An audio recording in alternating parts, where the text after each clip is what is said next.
Hey everyone, we're back from break. Hope everyone enjoyed lunch, and we're getting right into CRA. Good afternoon, Mayor and Council, City Manager.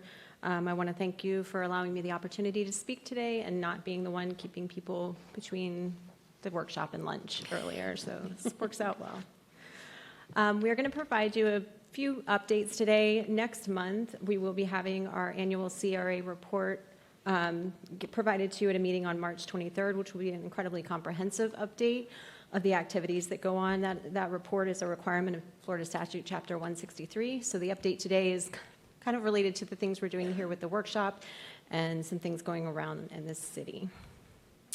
So as you recall, we have multiple CRAs in this city, and I'm going to break down my update within each of those individual areas. A key component of having a CRA is generating TIF revenue. And that TIF revenue is based on the increase in taxable value between the base year that each CRA was created and the current taxable value for this year. So on this screen, it does show that the total taxable value in all the CRAs is just under $2.2 billion. The revised original CRA is comprised of the original CRA along US 1, including Village Green that we talked about before lunchtime, Eastlake Village. That area has recognized a modest increase in taxable values since its inception in the early 2000s. We do anticipate that that will increase as the development of Walton and 1 comes on board. So this is an overview of Walton and 1, and then the master plan as contemplated and approved by City Council a few years ago. A few components I'm going to speak of today is one, the acquisition of the St. Lucie County Tax Collector Annex Building, a brief update on the RFP for the hotel site, as well as a stadium update. So the city closed on the acquisition of the tax collector building in December of 2025. The county is leasing back that property until they are able to complete their build out of their new site just up the road. So during this time, we are doing space planning for our transition of multiple city departments. The building itself is in great condition, so we look forward to hopefully minimal activity needing to happen for our team to transition. The second is the hotel site. We are now officially in the cone of silence since the advertisement went out on Tuesday of this week, so you can quietly read the criteria that's up on the screen. But that is set to close on April 17th. The third is a brief update on the stadium site. We have continued to work towards the target kickoff for March 2027. That aligns with the USL season. Our stadium project team, which is comprised of individuals from every city department, as well as the development team, the fire district, we've been meeting bi-weekly. On alternate bi-weeks, our infrastructure team and utilities have been meeting with the development team as well. So we're working through all the things that are necessary for them to complete their conceptual plan that will translate into their site plan, which will be coming forward to City Council for approval. You received a pretty great update from our Village Green Drive project team before lunchtime, so I just wanted to keep that slide in there. And transitioning over to Eastlake Village, which again is now incorporated within the revised original area.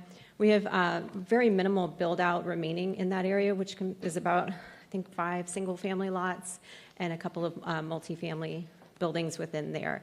There is still the site adjacent to Leonard and Hillmore, which is intended to be a mixed use site, and that's actively being marketed. So shifting over to the Port District, we've again recognized a modest increase in value. We do anticipate that to increase as we develop the remaining part of the Port District Park site with the restaurants. Before I get into that, though, we do have our preserve tract with the ribbon cutting on Wednesday, March 4th at 4 o'clock. So another great connection. I know that Zach provided an update earlier in our workshop on that.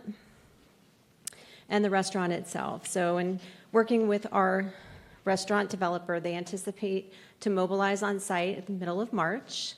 and then starting construction shortly thereafter. Once they do start construction, they do expect a 14-month construction timeline, plus there's a startup phase. As you may acknowledge, there are requirements with the state and health department and things like that, and getting their teams trained up to be able to open.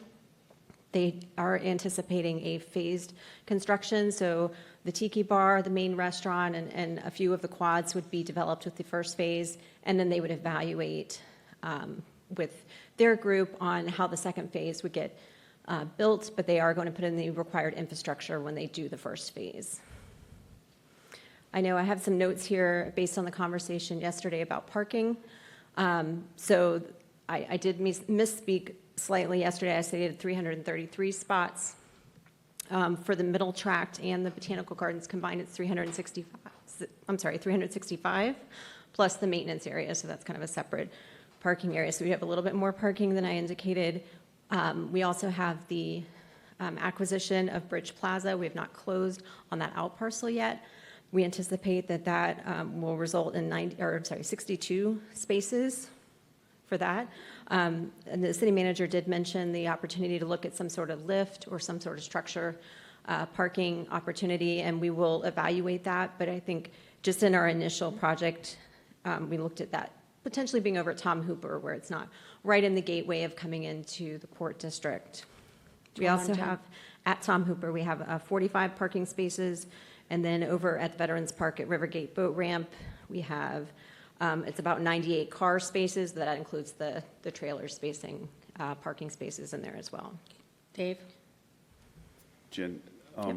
what kind of agreement do we have with the Botanical Gardens as far as their parking spaces? Because I know at times the Historical Society was going to have an event there, and they wanted to use their spaces, and the people at the Botanical Gardens had a fit about it. So what agreements do we have, or how, explain that to me, how that works. So, and I know Brad's here from Parks and Rec and has been involved with Botanical Gardens a lot longer than I have. But, one of the things we looked at the development of the middle tract site, which is the kind of the park site where the houses are and the playground, was that, we would look at the entire site, including the Botanical Gardens, as one large area, not that there was this parking and that parking. It was all shared from the site, which is evidenced by the relocation of the gate that used to be there. When you would go in towards the Botanical Gardens, there used to be a rolling gate. That got relocated so that it did open up the parking area for everyone. So I don't believe, unless Brad can state otherwise, I don't believe there's any dedicated parking for any of the facilities. It was always intended for shared parking. I also, there was some comments yesterday about the hours of operation and kind of how that would work. So based on the information that's out there right now, the Botanical Gardens closes at 5 p.m. every day. They're not open on Mondays, but every day they close at 5 p.m. And the museum itself is open only until 4 o'clock during the week and 3 o'clock on Saturdays. So we don't really anticipate there to be any crossover in traffic with that, it being a problem with restaurants. And one last point on this was that we are looking at transportation service options, whether that's a trolley, some sort of trolley system for the east side that could move people between not only the Port District, but over towards Walton and 1 and provide some circulation there, as well as I mentioned, potentially structured parking over at Tom Hooper. Madam Mayor, Yes. I think I'm glad we got the times. Obviously, they could choose once the restaurant is open to open later because they'll know they'll have more traffic coming in, and I wouldn't be surprised. I think we need to do modeling for weekend traffic because obviously, the restaurant's there, the park's going to be open at the same time, the Botanical Gardens and the Historical Society will be all open on Saturday and Sunday, as well as event spacing. The Bridge Plaza is great, and I'm glad we're adding more spaces. I guess my question is, being that's public parking, how are we going to, we can't really cordon it off for port parking, so, and that plaza in itself is always busy. Mm-hmm. Always. Mm-hmm. Yeah, it sure is. One of the things we heard was that there's a few components to Bridge Plaza. One is that patrons at the boardwalk tend to go in and use the restrooms and things like that at Bridge Plaza. So we were going to add a restroom building, add some outdoor seating areas where people could dine outside, which is not an option at Bridge Plaza, really. So we can't fence off the area and say this is only for, boardwalk parking, just as we wouldn't in the park. Not, somebody could park over in, by Pioneer Park and walk over and go to Lefty's or one of the other restaurants. So it's going to be, a learning curve, I think, for just, people knowing where to park. But it definitely is a busy plaza, and we're excited that it's a busy plaza.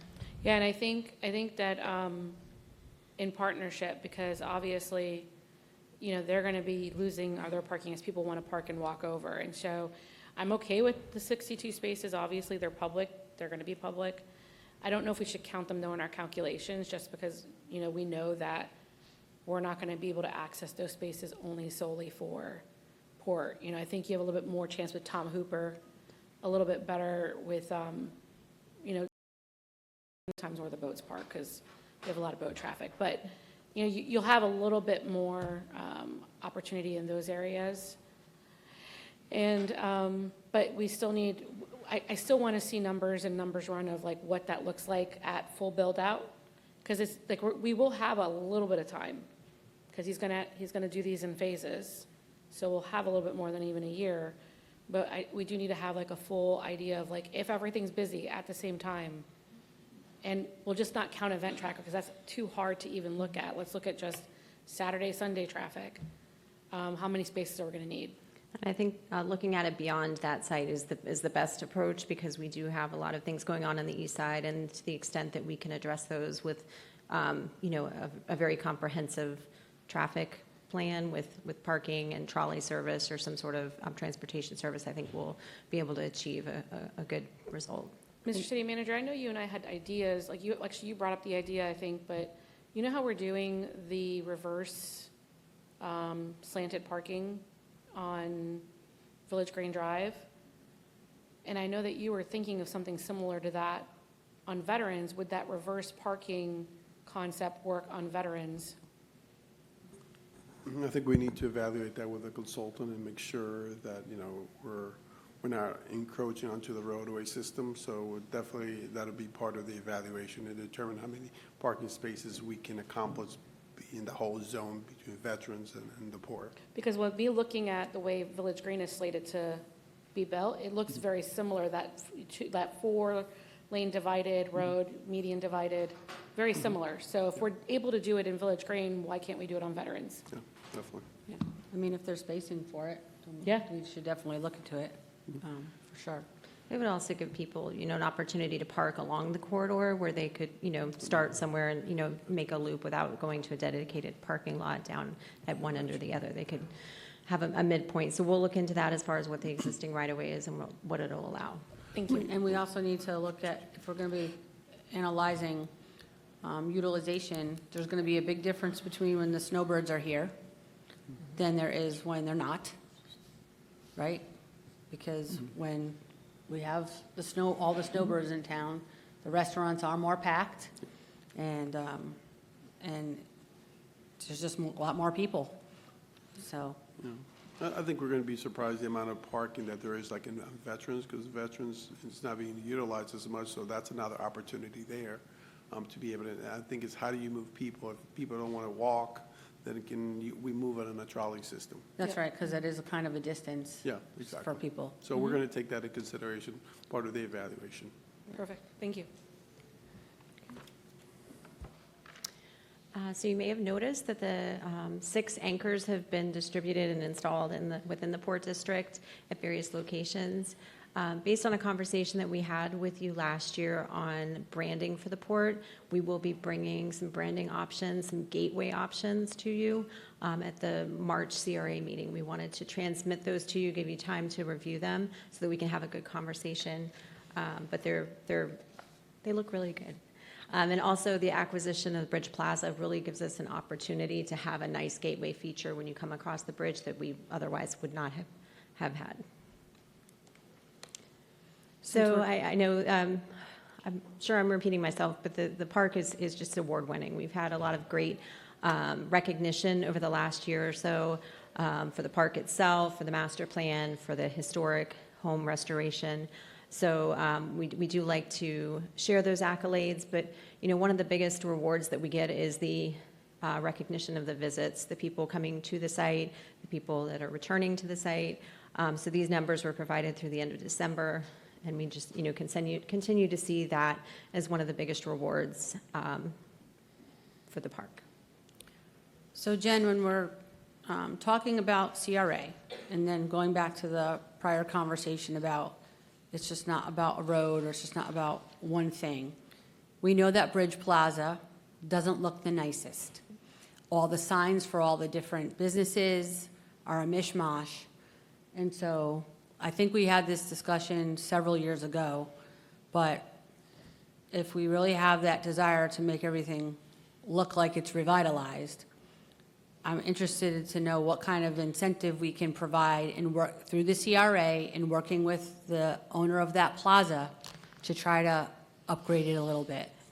I know that it has been done like that in other areas, and I really would like to, I don't know how the rest of the council feels, but I mean, if you're coming in and you're seeing our beautiful botanical gardens, our port district, the park, the historical museum, and you're coming up on that plaza, and it's just not the prettiest plaza.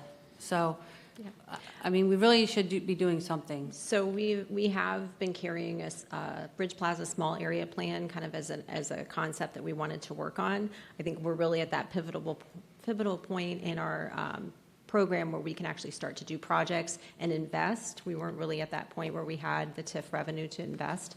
In addition, in working with neighborhood services, there's a commercial facade program that we would like to work with them on. So kind of, that whole corridor, just beyond, Bridge Plaza obviously is one of the big gateways coming into the Port District, but along the entire corridor down to US 1 and again up US 1. So, I don't know how the council feels, but, the opportunity for that is really now, before the restaurants are built. So if we can make some headway and figure out what we can do, especially since the value has increased and there is funding in that area, we should capitalize on it. Shannon? Yes. So in regards to Bridge Plaza, I agree. It's, it could use a facelift. I'm trying to choose my words properly here. I don't know why. I never have in the past, but those that know me.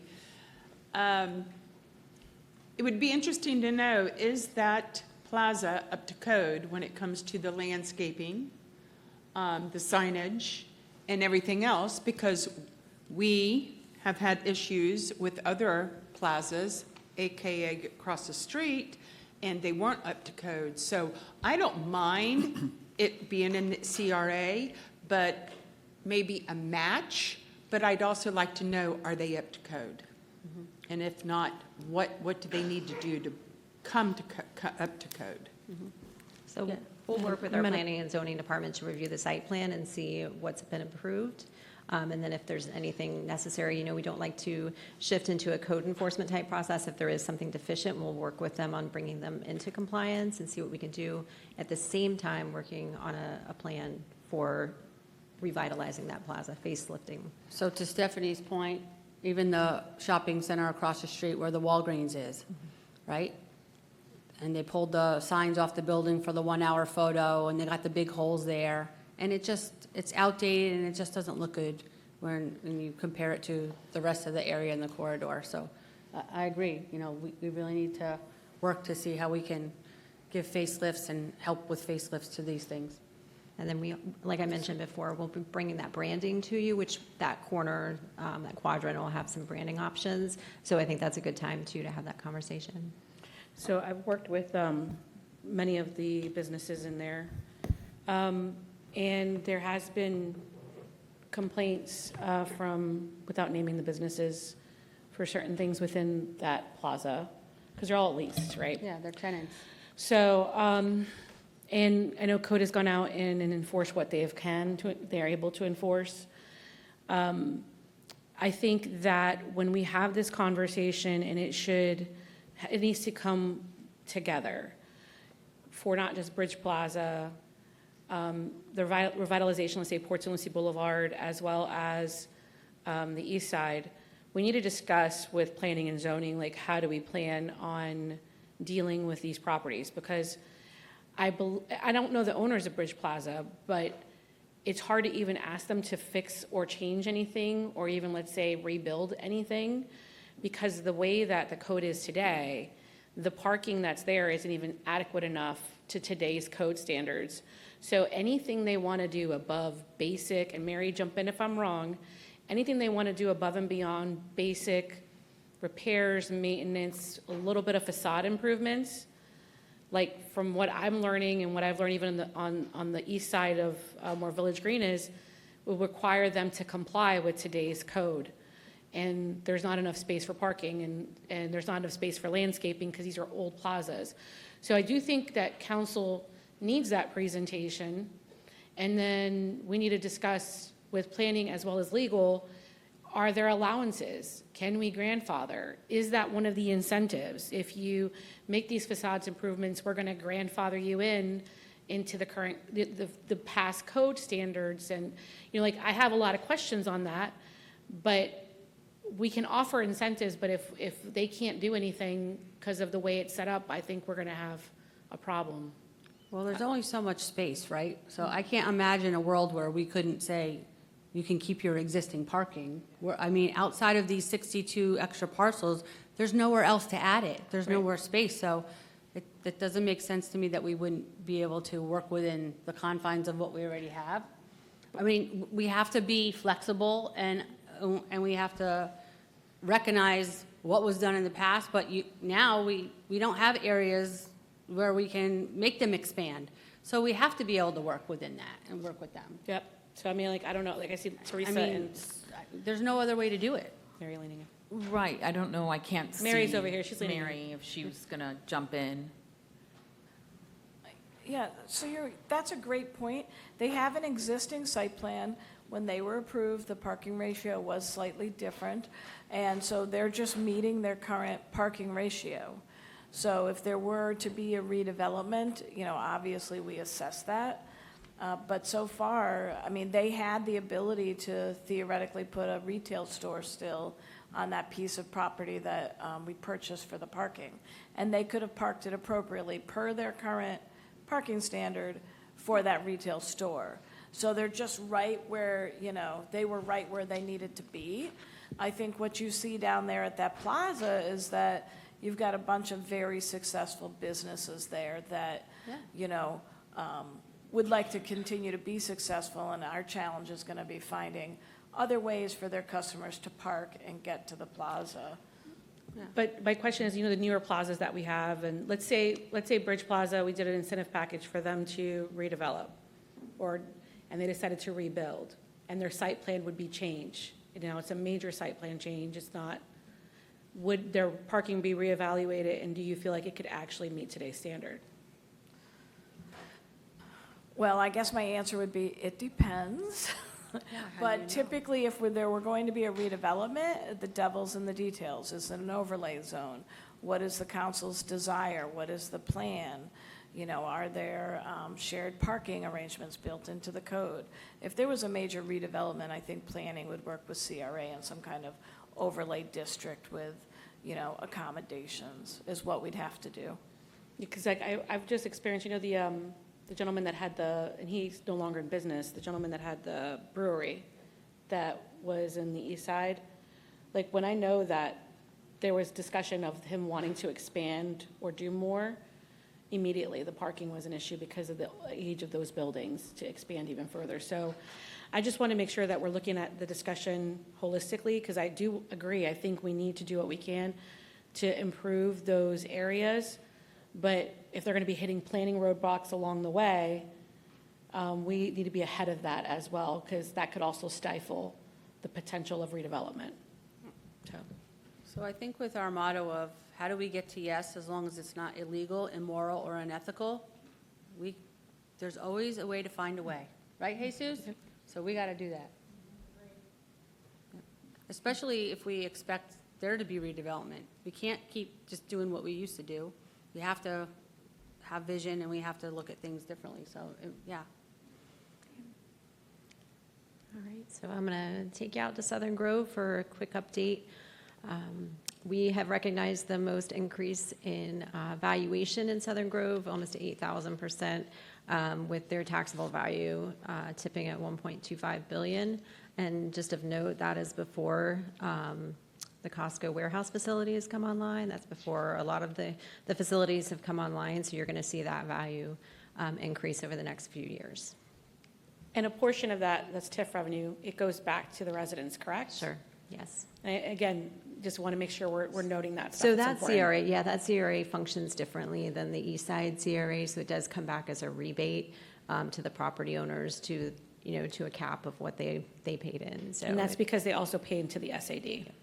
So Thank it's you. a little different on the west side. It is. Yeah. Well, it is, but in a way, if you think about it, it isn't, because the discussion, and I do think we need to have the discussion and continue to have discussion of the soccer stadium. There's this debate that, well, you're giving them a rebate, so you're using tax dollars, and that's no different than the Southern Grove CRA. In that situation, you have residential owners, high residential owners getting rebates as well as the commercial businesses. So the soccer stadium receiving a $1 million rebate over a 20-year period is not out of business practice, so to speak, and it is tax dollars that they're generating themselves. And I think that's where we need to continue to hit home with that point. That's a very good message, and I will say one of my favorite times a year is when the residents call because they got their check and they didn't know what it was for, and they were just excited to get this check back from. So it definitely is a good way to message that around the city. Thank you. All right, so we're coming into the home stretch in Southern Grove. I mentioned before that we have completed our jobs corridor development as far as the projects, and we're shifting into the retail portion of it, but I do want to share a couple of projects, the first of which is Import Mex. That's under construction up there on the north end. Dragonfly's completed 2 of their buildings, and then they have 2 additional on the south side. And then this is a great aerial image of what the final Costco distribution facility will look like once it is fully built out. It's massive. It's crazy. People can't, people are like, wow, what is that? Because it is absolutely massive.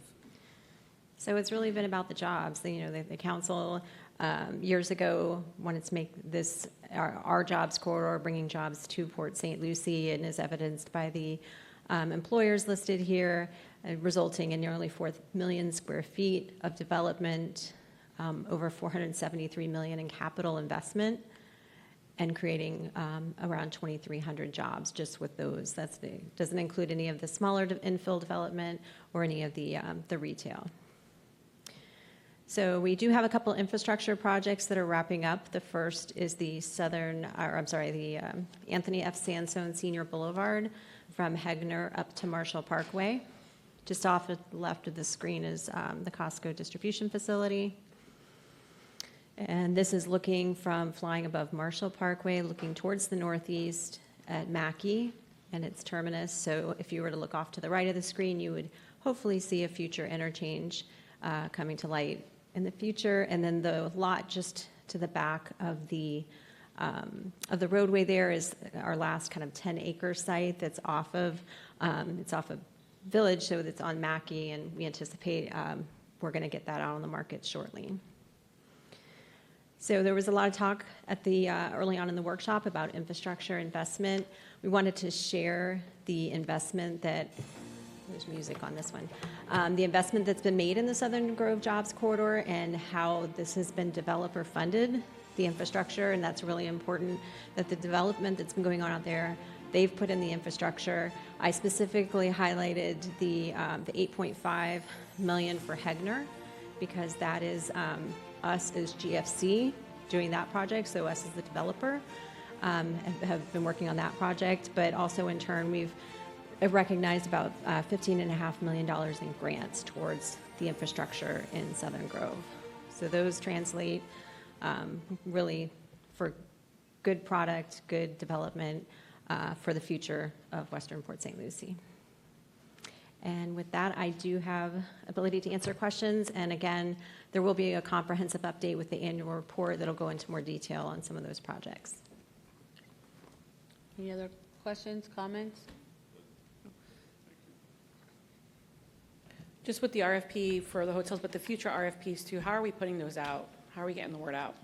Yep, so they will be advertised through OpenGov with the city, so anybody that's interested in doing, getting notified of that would register with OpenGov, and they can pick categories to get notified on particular RFPs that are put out. So it's out there. Are you referencing Walton in one area? Yes, because, Okay. so my question is, I guess, is that being that this is not typical for government to actually be in this scenario, we're in this scenario for a unique reason. History has proven that. How do we know that we're going to be getting the best and the greatest applicants if hoteliers are not going to be thinking, let's go to OpenGov to see if there's any city contracts or any, so how do we make sure that people are aware of this? So I will say, over the last few years, we've received multiple calls from different hoteliers on the site and just kind of said there will be a site coming out. There's the ability, we do have a broker in the city that we're contracted with that can go out and market that for us and direct people to the RFP within OpenGov. So yeah, they may not intuitively sign up for that, but there's the ability for people to be directed to it. And I know the RFP process is right now outstanding, but I do think that after in future RFPs, I think it might be important to, we do have a broker that is a partner, and we also use other ways of getting out the information. I just think we just need to spread everything far and wide so we get the best proposals forward. The more people know about it, the better chances we have. So I just think it's important.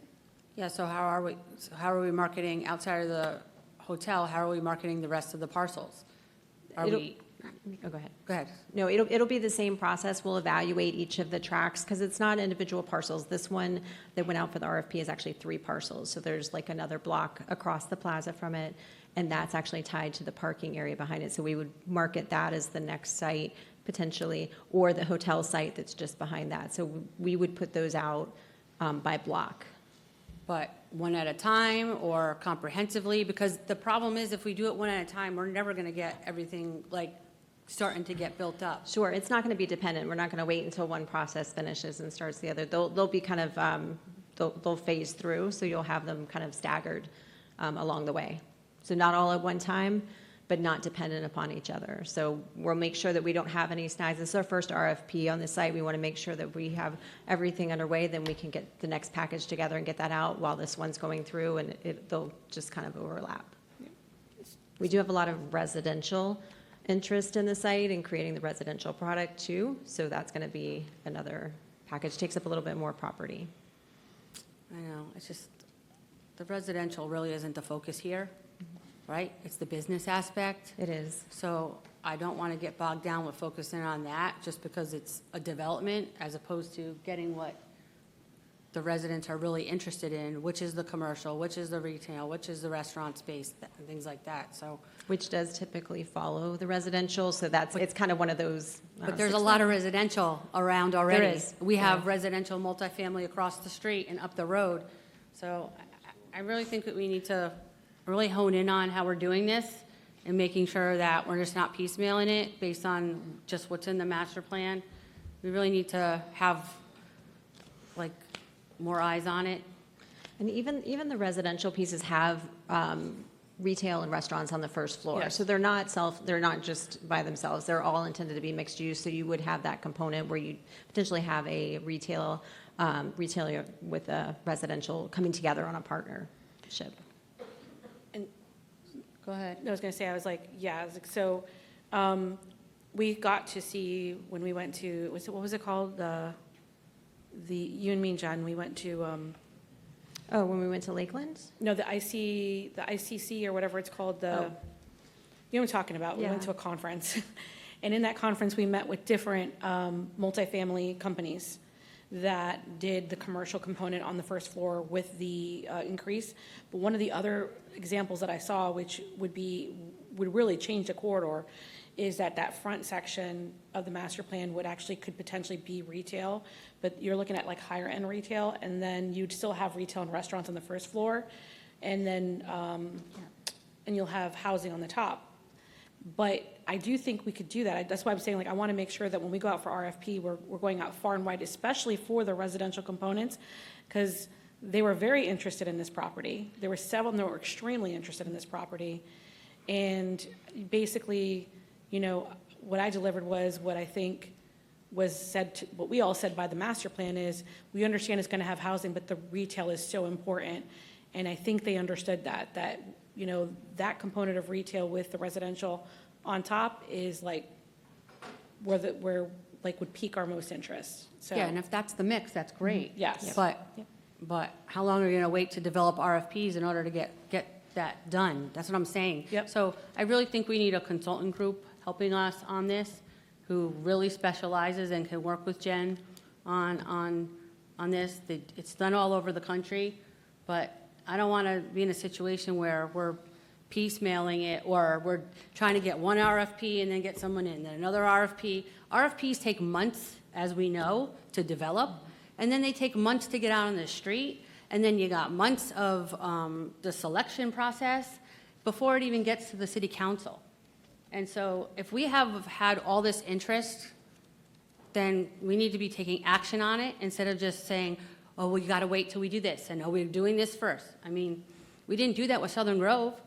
All the development was starting to come in as we were doing that master plan. That's what was happening. And so we were able to marry the two together, and in such a short amount of time, right, in 6 years out of a 20-year plan, look at Southern Grove today, right?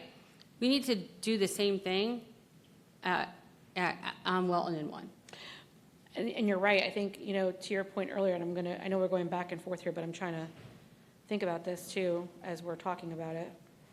The other thing too is strategically, because you were saying, do we put the residential first? Strategically, it's like with the stadium coming, what happens if the master plan flips? Meaning that stadium ends up creating so much demand in the commercial side where we could get more commercial development versus housing. And then we kind of closed that door because we went first with the housing. So as I'm thinking about it, I'm like, maybe we let the stadium go first. Well, the stadium is going first. No, but I'm just saying, like, go first before, like, because once that starts producing and once you have, like, that, we've seen it, you've seen it, I know you've seen it going downtown to different places, how, like, once you put a big element like that, the commercial blows up. Yeah, but the problem is, if we wait until that's done, that's not going to be done until 2027. So we're going to wait and do nothing between now and 27. No, I think just with the residential parcels, like you were saying, maybe we don't go first with the residential. I just think we need to work simultaneously on everything And so- start bringing things forward so we know what's going on. Madam Yeah. Mayor, we'll go ahead and come up with a plan and bring it back to council. Yeah, come up with the strategy, and Yeah. then I would love to know, like, strategically, how to look at this from a economic perspective of the possibilities, or what is best business practices in this situation, what can happen. That would be a positive thing for us, obviously, for the factor of more commercial. I would rather obviously have more commercial than residential any day of the week right now. So we have a couple of things. One, we do have a broker engaged that can assist us with, you know, kind of shepherding through that process. The second is we're at an advantage with the way the site was developed. It is blocks. So if we change a block and say it doesn't need to be residential anymore, it needs to be commercial or whatever, it's very easy to do that between the blocks. So we have that infrastructure in place, which is a huge advantage as opposed to just having raw land and trying to figure out what it's going to be. So we do have a lot of that already in place. So we'll bring that forward. We'll have a additional conversation at the March meeting when we bring the annual report to you. We can have additional conversation on this. Okay. Thank you. I'll keep Great. thinking. It's dangerous. All right, thanks, Is that it? Jen. Okay, thank you. Thanks, Mayor, for the conversation. That was You're good. welcome. All right, we're going to move on to special events. Stephanie, your favorite.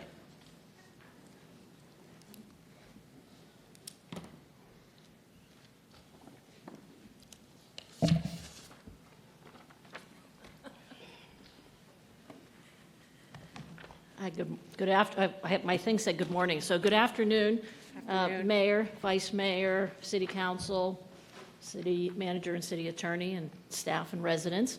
My name is Nan Krasinski, Special Events Director, and I want to make a shout back to yesterday. If people were bringing smorgasbords and fruit plates, Special Events is bringing the party. All So right. get ready, all We right? want the party. We got the party going. So today, we're going to be sharing our initial findings on the Special Event Department 10-year plan. We've been delivering exceptional experiences to the city, celebrating the city's diversity and community pride, and we've hosted a variety of events from festivals, parades, and citywide celebrations to enhance the quality of life here in Port St. Lucie. This progress is supported by strategic partnerships with industry experts, including Carlos Perez of Perez Planning and Design, who I'm sure you all remember, and Jack Cardis of J. Cardis Strategies. Today, they'll be providing the insight into our current position and our future direction for special events over the next decade. While this is only the beginning, you'll see the passion our community has for special events. So please welcome me and join me in welcoming our consultants, Carlos and Jack. Welcome. Happy to see you both again. Good to see you all. Thank you so much. And Mayor and council members, thank you so much for the opportunity to address you today. And Jesus and Christina, thank you as well. We appreciate it.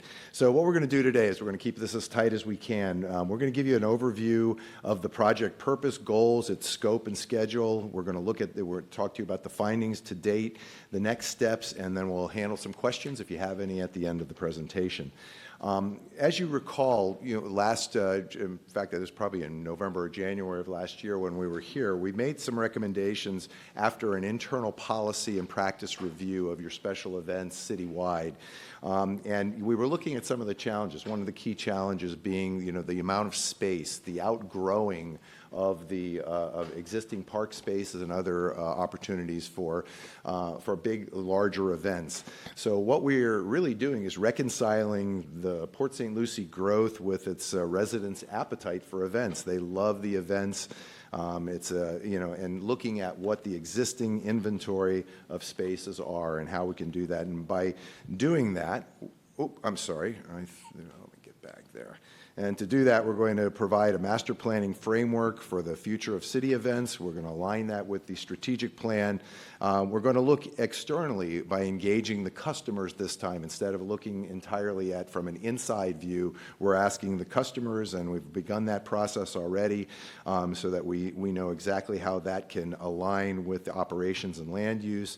And we'll also be establishing sustainable capacity beyond the existing venues, some recommendations for that. Our project goals, develop strategies for the special events department that address community needs, considering the rapidly changing community and focusing on the resources and the alignment of the city's strategic plan. We'll determine how to best use some of the recommendations that were made in the original report, and we'll also look at the creation of accessible public gathering spaces, hosting large-scale special events, enhancing the quality of life, cultural vitality, and economic development in Port St. Lucie. And we will ultimately identify funding sources, including exploring public-private partnerships and other resources when partners are involved and they can help shoulder both capital and operating expenses. That always makes it better for everyone. So where we're at right now with the scheduling, we have gone through our plan and review process. We are in the process of engagement and analysis. Right now in the month of March, you'll be contacted regarding stakeholder meetings. We've got more than 60 people groups that we'll be reaching out to for those stakeholder meetings. We'll get that done by the first week in April, and then the event concept and alternates will be done by the end of May. And our special event strategic report should be complete by the mid-July. To date, we've got 2, 4, 6, 8, 9 events that we've already engaged groups with. We've got a group of events here, River Nights and Irish Fest and the PSL 65 and Juneteenth and the 4th of July that are on our calendar now to get out to and talk to the public again. And what we are looking at right now is 3,250 people who have already participated, and they've given us over 15,000 pieces of data. They've given us their recommendations for special events, and that includes 2,800 youth votes, if you call, and 12,680 adults. So it's been very, very productive to date, and we're only getting started on that process. Our upcoming stakeholder events will be engaging the internal departments within the city, our external partners, focus groups such as the Youth Council and City University ambassadors, et cetera, and we'll also be doing 2 public meetings as well. So with that, I'm going to turn the microphone over to Carlos, and he's going to take you through the findings, what we've got so far. Great. Good Mayor. afternoon. Good afternoon, Mayor, Vice Mayor, and council members and city managers. Pleasure to be here in front of you this afternoon to share how and what we've learned to date. As Jack mentioned, staff and the team have been very busy collecting input, both from adults and youth. So we want to share some of those findings with you, and we'll start with what we've heard thus far from the adults. So one of the questions that we asked the adults is, what activities are you most excited to participate in? So when these were asked, it was at special events. So as they were getting there, what were they excited to participate in? You'll see that out of over 6,300 votes, about 11% of those are food and beverage festivals, as well as music festivals. And then from there, street festivals, comedy show, and carnival wrap up the top 5 that we've seen in terms of activities that they're most excited about. We also asked them, well, what is missing? From the events that you've seen, that you're participating in, what is missing? And so this is, we asked them to write comments down and created a word cloud, as you're seeing. So the larger the letter and the word, the more times we heard that. So music, more food options, more lights, food trucks, events, kids' activities, et cetera. More lights. So this was probably during the holidays. Exactly, yes. Yep. And with that, hot chocolate. We still have the issues of why are all the lights over here versus why are all the lights there? And you're forgetting about this side of the city because majority of the lights end up on the east side because of our port district, because of Walton and 1. So yeah, that's been a struggle for quite some time. But we also know how costly it is to have our holiday lights, so. Great. Yeah. And then for more food options, I completely understand that because with certain events, we only have a select group of like food trucks, and a lot of times they're not mixed as much and you don't have as much variety. So I can totally understand where that's coming from because I've had lots of comments about that, about, not enough variety for food truck options. So. As far as the music goes, Carlos, was it subdivided into what category? Because we've had all different genres of music over there, and David, correct me if I'm wrong, we've only had a couple shows that sell out. The biggest majority of them, They don't make money. yeah, they're not money makers. So that's why I question the music aspect. Yeah, so I think great question, and one that we can dig into a little bit through this process. As Jack mentioned, one of the things we'll be doing is meeting with stakeholders moving forward, and then there's also going to be additional surveys. So that may be a question to dig into a little bit to see if we can find a better response for it. We also asked about a VIP experience, if there were a VIP option available with food and beverage and premier seating and other elements, if they would be interested in paying for that. And so out of almost 1,700 responses, 65% are saying yes, they would be interested in that VIP experience.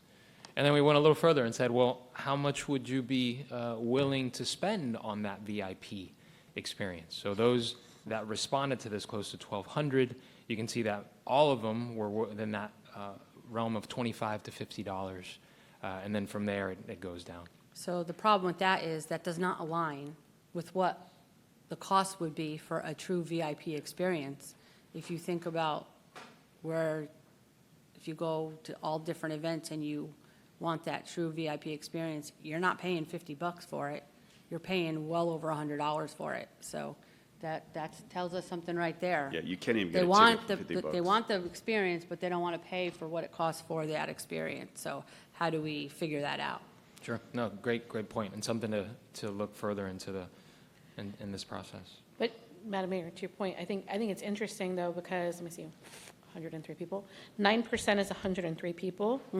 So to what you just said, I think the sweet spot is, if it's the right event, obviously, it can't just be any event. Well, sure. If it's the right event, you're right, between that 100 and 150 mark is where those usually are, but we could probably only accommodate so many people anyway, so is that hitting the sweet spot? I don't know, we'll see. We'll see. Yeah, yeah, that factors into it too, absolutely.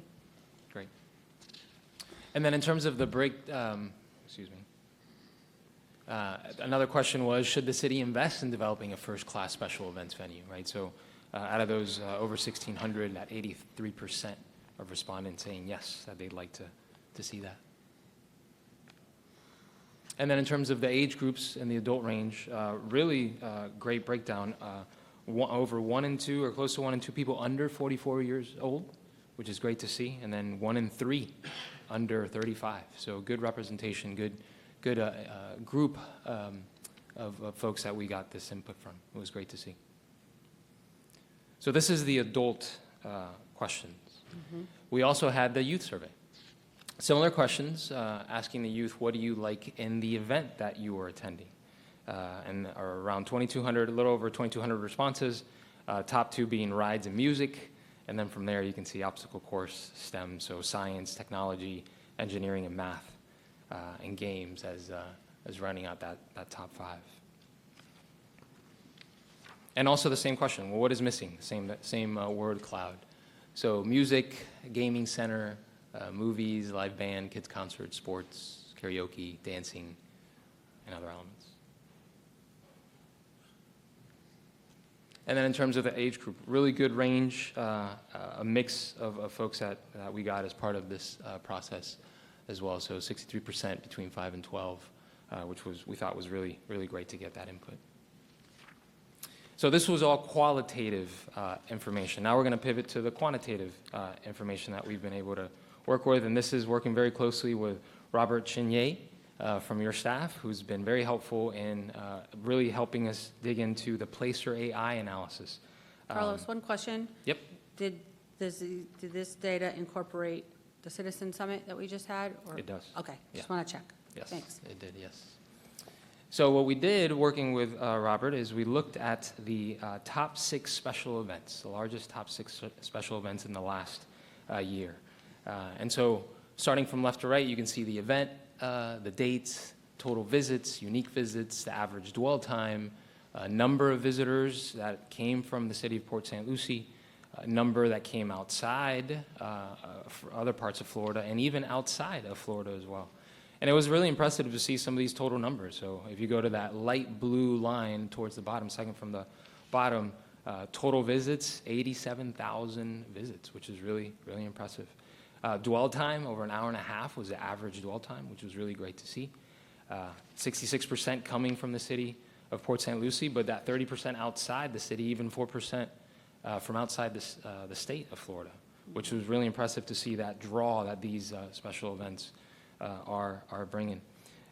And one of the great benefits of Placer AI is it also allows us to get a sense of where exactly are people coming from. So in the next series of slides, we picked the top 3 events and dug into that a little bit. So you could see how far people are coming from these events. So we'll start with the Festival of Lights, which was the largest single day event. So attendance of about 8,300 people. 70% of which came from the city of Port St. Lucie, and 25% from the state. And you can see the image on the left that shows that central part of the state. So we're pulling from far south of Miami, Hollywood, Palm Beach County, from the west, Tampa, and even a little bit in the Fort Myers area. And then it would be focused into the Port St. Lucie area, in the county area. We see Stewart, Fort Pierce, Lakewood, and Vero Beach, even Okeechobee in terms of draws. Yes? I had a question. I understand the Pacer AI, right? But let's say somebody moved up here from Miami, kept their area code. It's going to show that they're from Miami, so that's kind of deceiving, isn't it? I would have to, go ahead, Dan.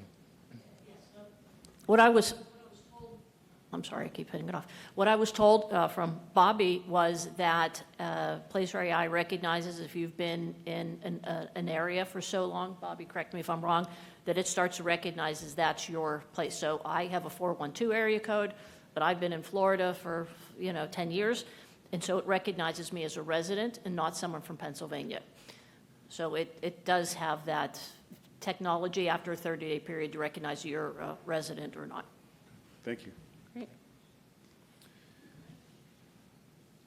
So that's Festival of Lights. Let's go to the second one we looked at, which was the second largest day, single day attendance of, and this was 6,600 people, and this is Freedom Fest.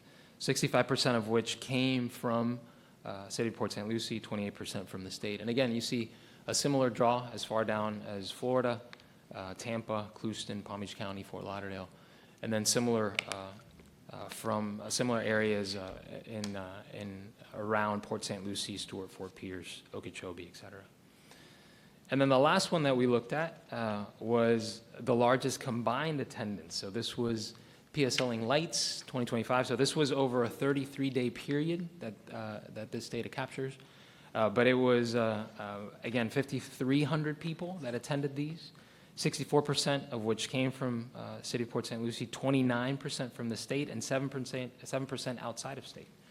And so you can see the image on the left that we're pulling in from Tallahassee, Gainesville, Jacksonville, even Valdosta, Tampa, Orlando, Oviedo, Fort Myers, Miami, and the south.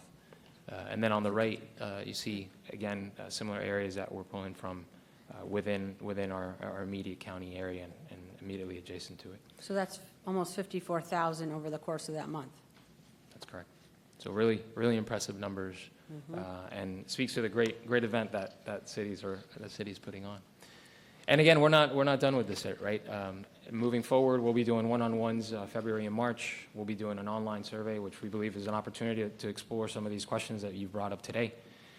Also, public meetings in March and April, and then more special events from now through July when we look to complete the project.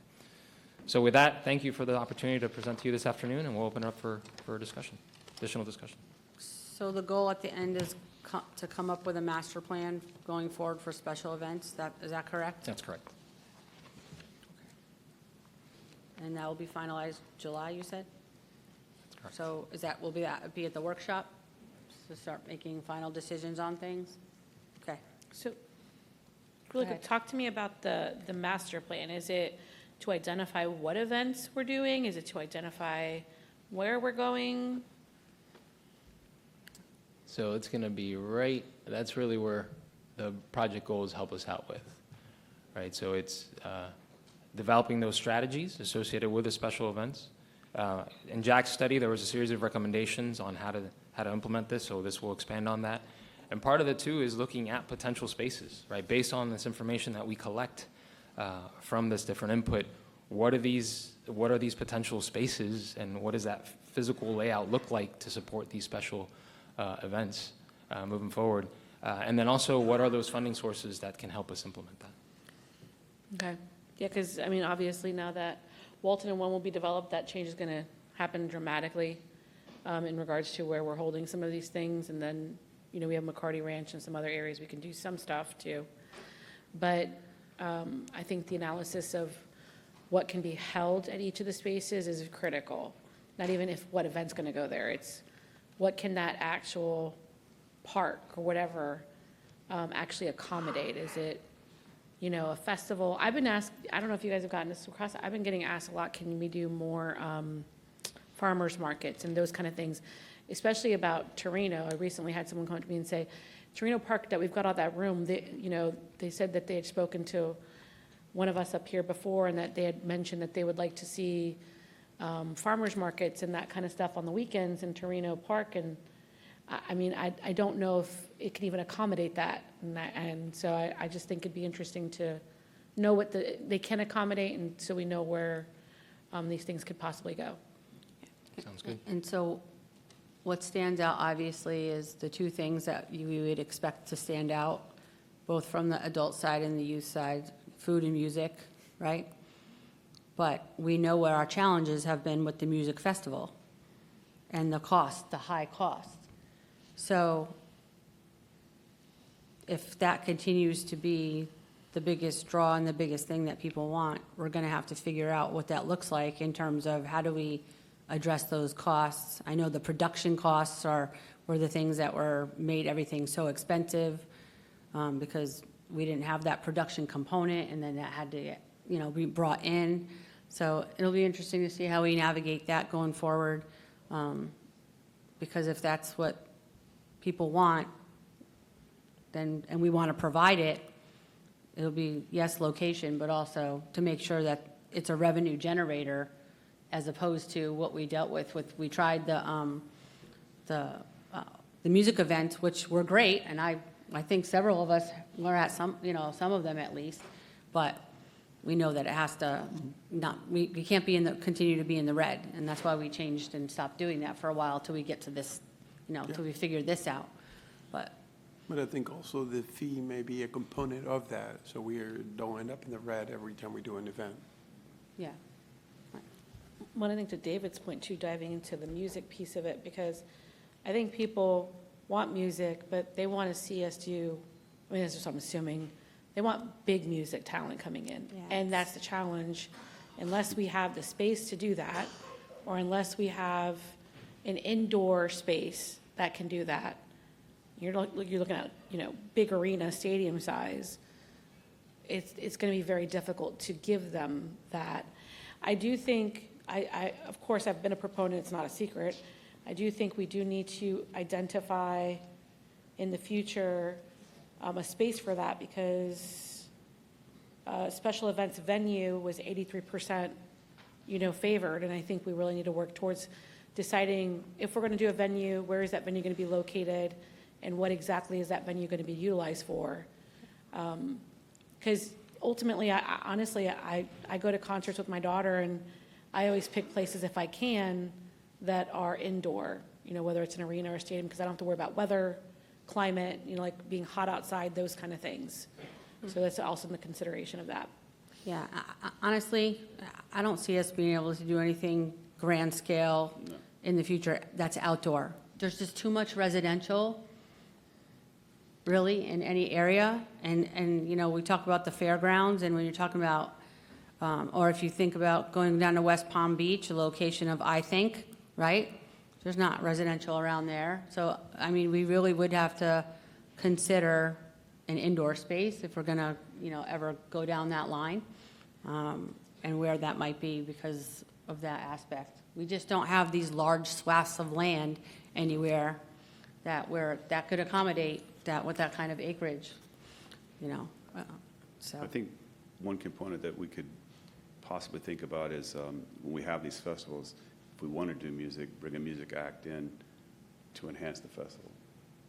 That would help to bring more people there.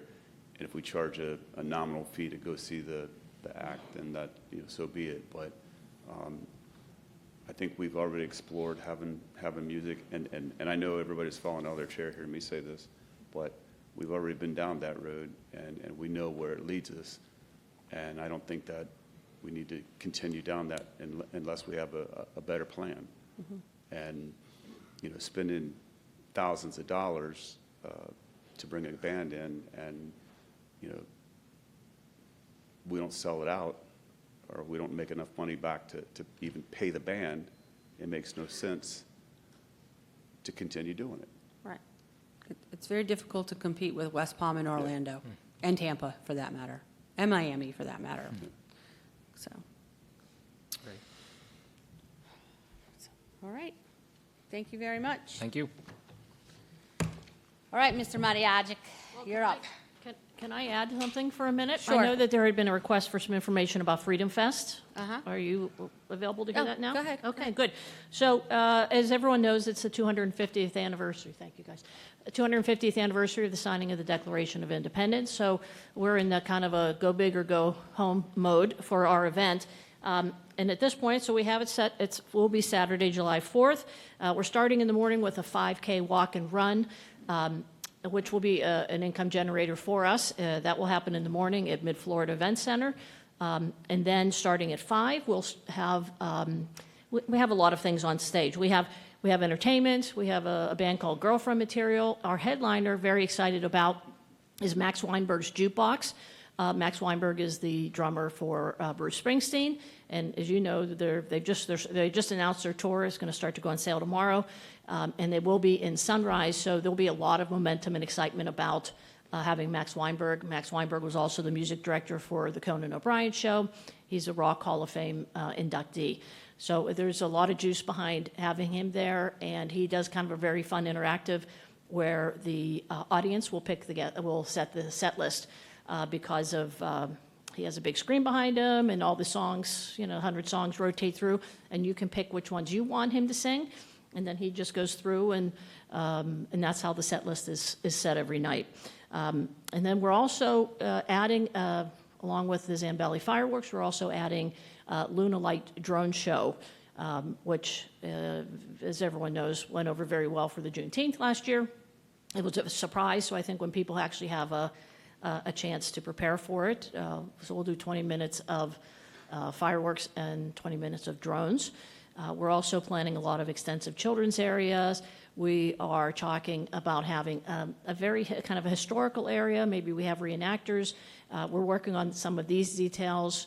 Again, what is the Declaration of Independence for the educational area that people can learn about? Who were some of those signers? When you talk about signing your John Hancock here, what does that mean? Well, right here's the signature. And so we want to make it very educational also, but we want to make it fun. It's going to be a big party for everybody. We are adding a VIP experience component, and which will include food and some type of beverage and some other interactive things as we coordinate that. That's sort of it in a kind of a very 10,000 level view. Do you have any specific questions about the event? Yeah. What did you say? I'm sorry. I just want to make sure that we hear more as we, I want to, it's a lot of, you're giving us a lot of details right I now, am. but I think it'd be good to kind of talk later and meet back up to just get the full Absolutely. picture. Absolutely. We will definitely keep you all updated as we proceed with it. And then do you have any plans of, since you're doing it in that space, is there any plans or thoughts about potentially expanding it to the other areas of the city? Meaning I just thought about when you were talking about the history portion, would it benefit having a stop at the Port District, at the History Museum, or, we do have the event space, being that there's going to be so many people in that area, I think my question to you is that, I just realized it was a Saturday. I'm like, holy cow, it's a Saturday. It's the 4th of July. It's always, that's the biggest event. And then you have the 250th anniversary and all of these things. Do we have the opportunity to kind of help do things in certain areas? That way people are not all congregated in one area trying to get into one space. I don't know. Well, it's an interesting idea, but I think when everyone's just going to come in for those fireworks and drones anyway, can we disperse some of this information in other areas through signage and things? I think absolutely. I think it would be kind of good because not everyone, some people might say, oh, it's too crowded. Other people are going to be, we're there because this is a momentous event. And so I think that, we're certainly open to any ideas that you have. And I'm just spreading the concerned word. about spreading the staff out in all these different places for an event for one day. That just seems like an awful lot. And it's true, most people come in the evening. They come, the majority of people come for either VIP or to see the fireworks. And of course, and then they go. That's when the huge concentration of people that we have are, so. Yeah, they all arrive and then they all go. En masse, which is a challenge for the police, and we're working with them with weekly meetings to figure out these details and make sure it's safe for everybody and how we can get them in and out, and because we want it to be a happy occasion for everybody. We want people to walk away going, this was great, not, I'm still sitting in traffic. Right. Yeah, I think that's going to be a big coordination, and then safety in general. And do we have transportation? Are we going to have everyone park, where they're going to be parking? Yeah, we're working on all those details, so as soon as we have those confirmed, we'll be able to share that back with you. Thank you. And I assume with special events, the PD is into the fold because all these are so heavily intensive with regard to utilization of police services. So Yeah, we have it's a lot. And then there's a lot of overtime that has to be paid. And so, that all has to be taken into consideration because it is a heavy lift. And I know it's a huge burden when they have to do all that. Yeah, we meet weekly with the police department, and then monthly we meet with all of the departments to talk about events, because it doesn't just affect special events and police. It's public works and IT and communications. I mean, there's a lot. It's definitely a team effort, and we all meet together at least once a month, to go over the specifics and the details so everyone's on the same page. Great. Thank you. Thank you. All right. Mayor, I just want to do a quick time check for you because I know we were, Oh. you're just wondering with the utility systems HIP, of course, it's always helpful to hear that. You did hear some of that in the CIP. You do have the budget today and the Gearing Group investment report all have consultants, So- as well. So we can move the debt update potentially and. Yeah, utility let's move system. investment and debt. We can do that at a workshop or a special meeting. That's fine. So you want to just go into, The bud, yeah, we think, Budget. you could hear potentially the Parks and Recreation HIP tomorrow and the Saints update tomorrow morning. There's In the some morning, time. yeah. So we're going to be talking about naturally PSL and maybe that would be a nice fit for Friday morning. I believe there is a consultant here for the investment report, however, that I believe might have some time sensitivity. I don't know if you want to hear that today. I'd I just, rather, because deferred. we're due for a break right now, and I don't know how long it's going to take to do budget, so I'd rather, because it's already 2:15. Yeah, So, okay. let's take 15 minutes, and then we're going to come back and go right into budget.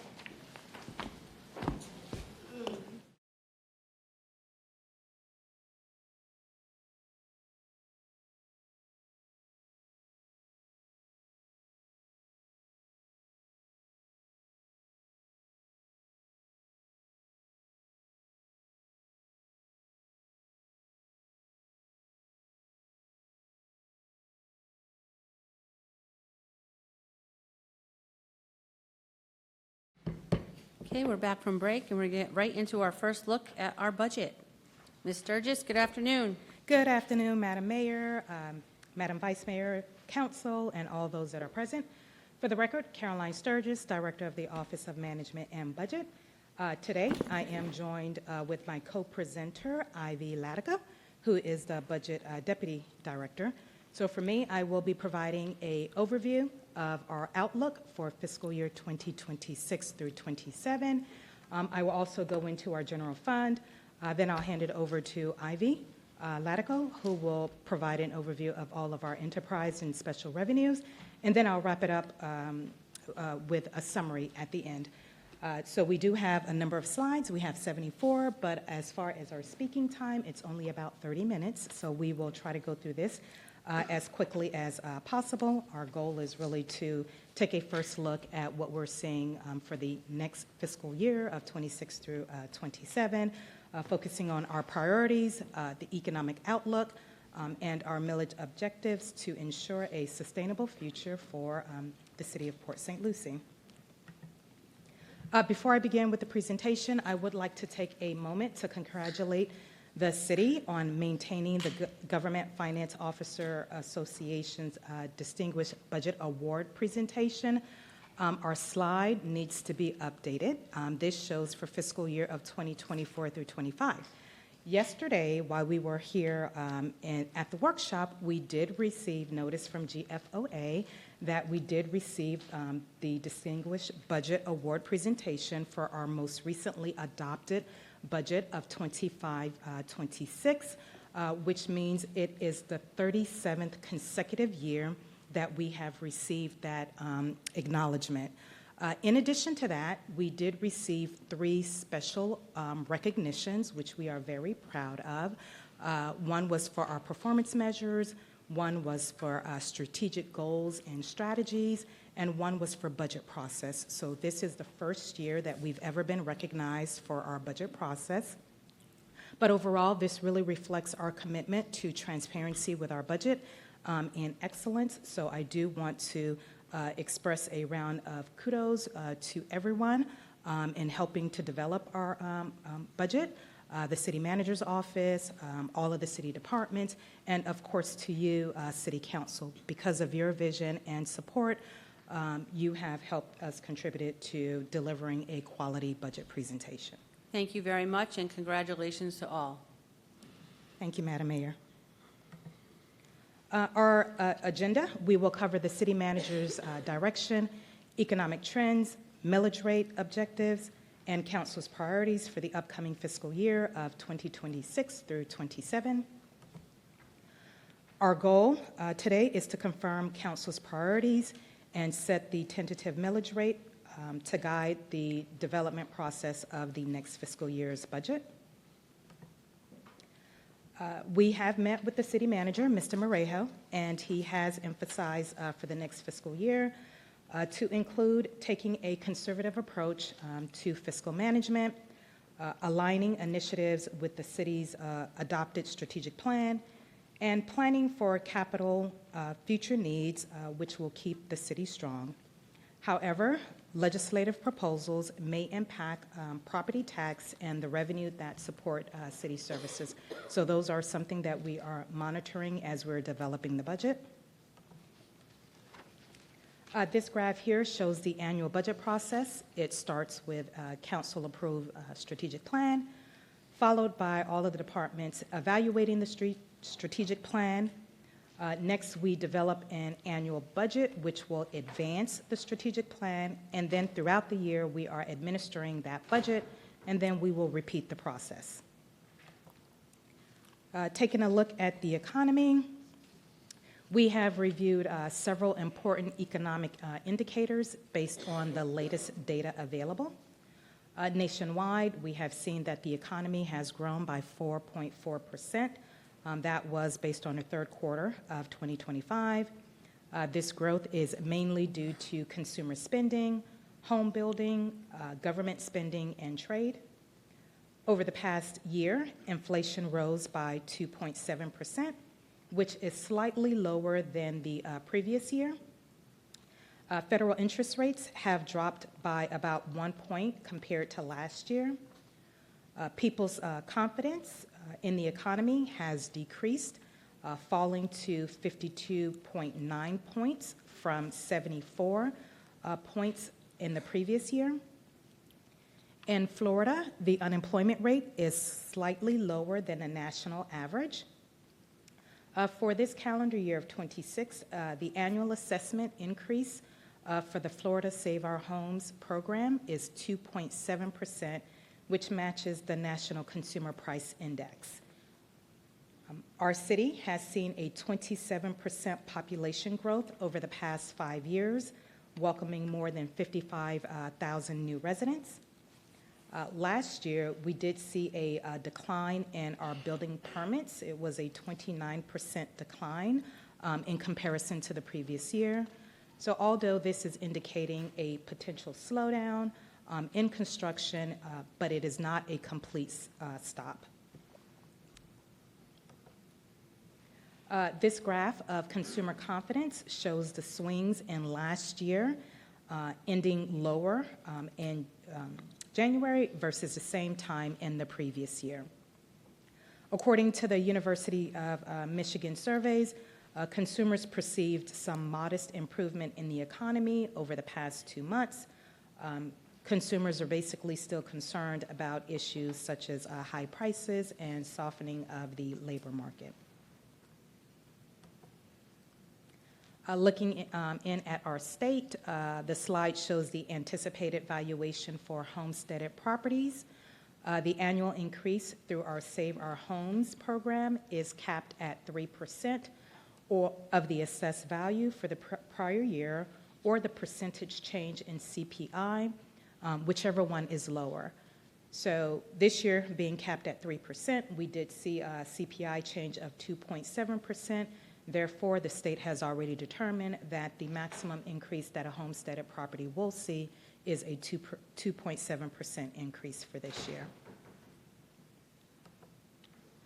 Looking locally, the number of building permits completed for calendar 2025 increased for commercial, but it did decline for single and multifamily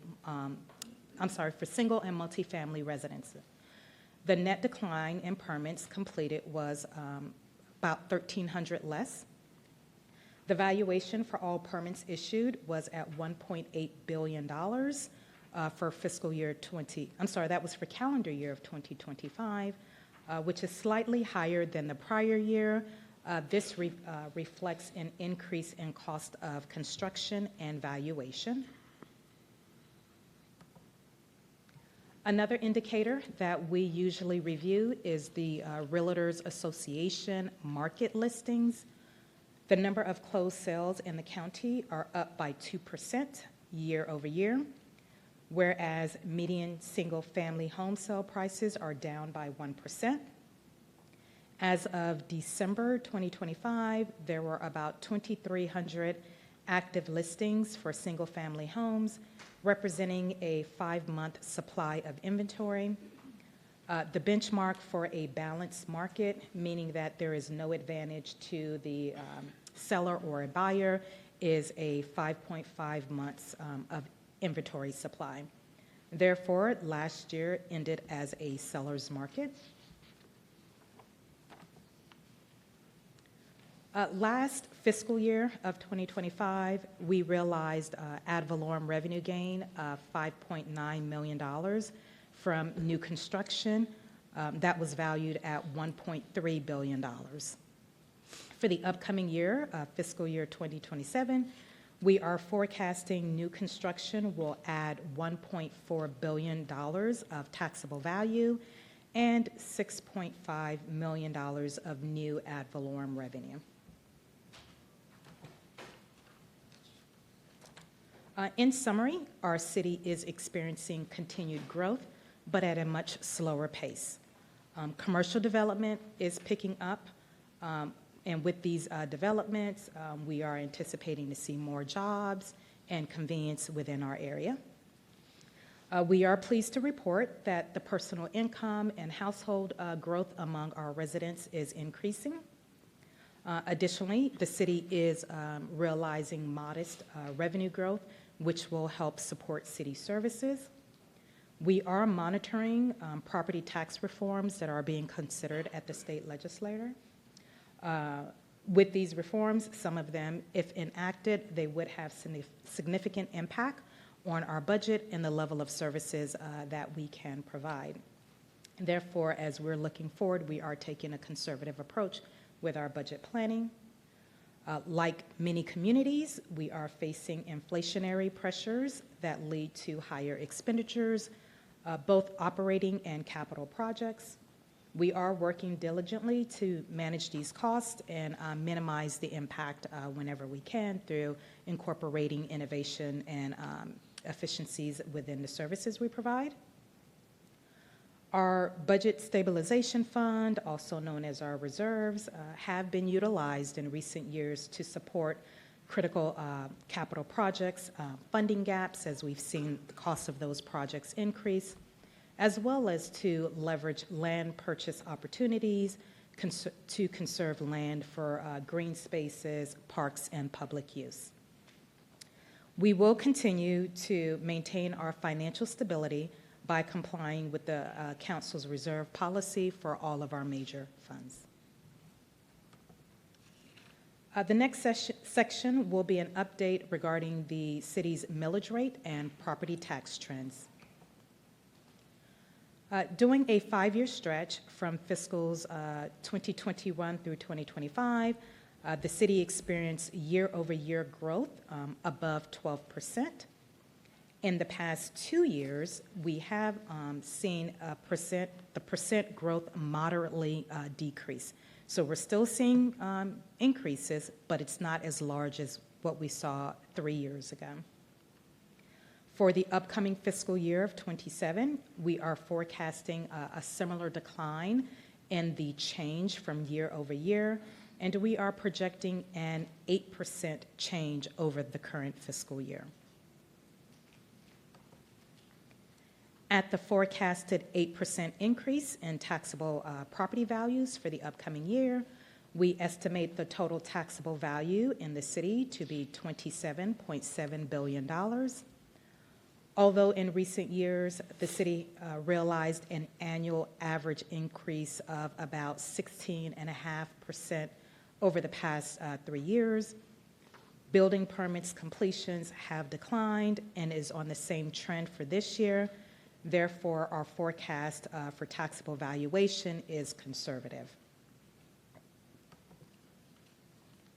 With an 8% increase in anticipated ad valorem revenue, we estimate realizing a revenue gain of $9.7 million for a total millage rate, including the general fund, road and bridge, and debt service funds.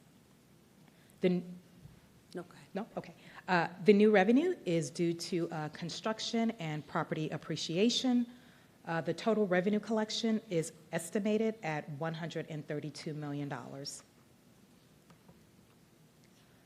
This chart illustrates the City Council's meeting its priority of reducing the millage rate for 10 consecutive years.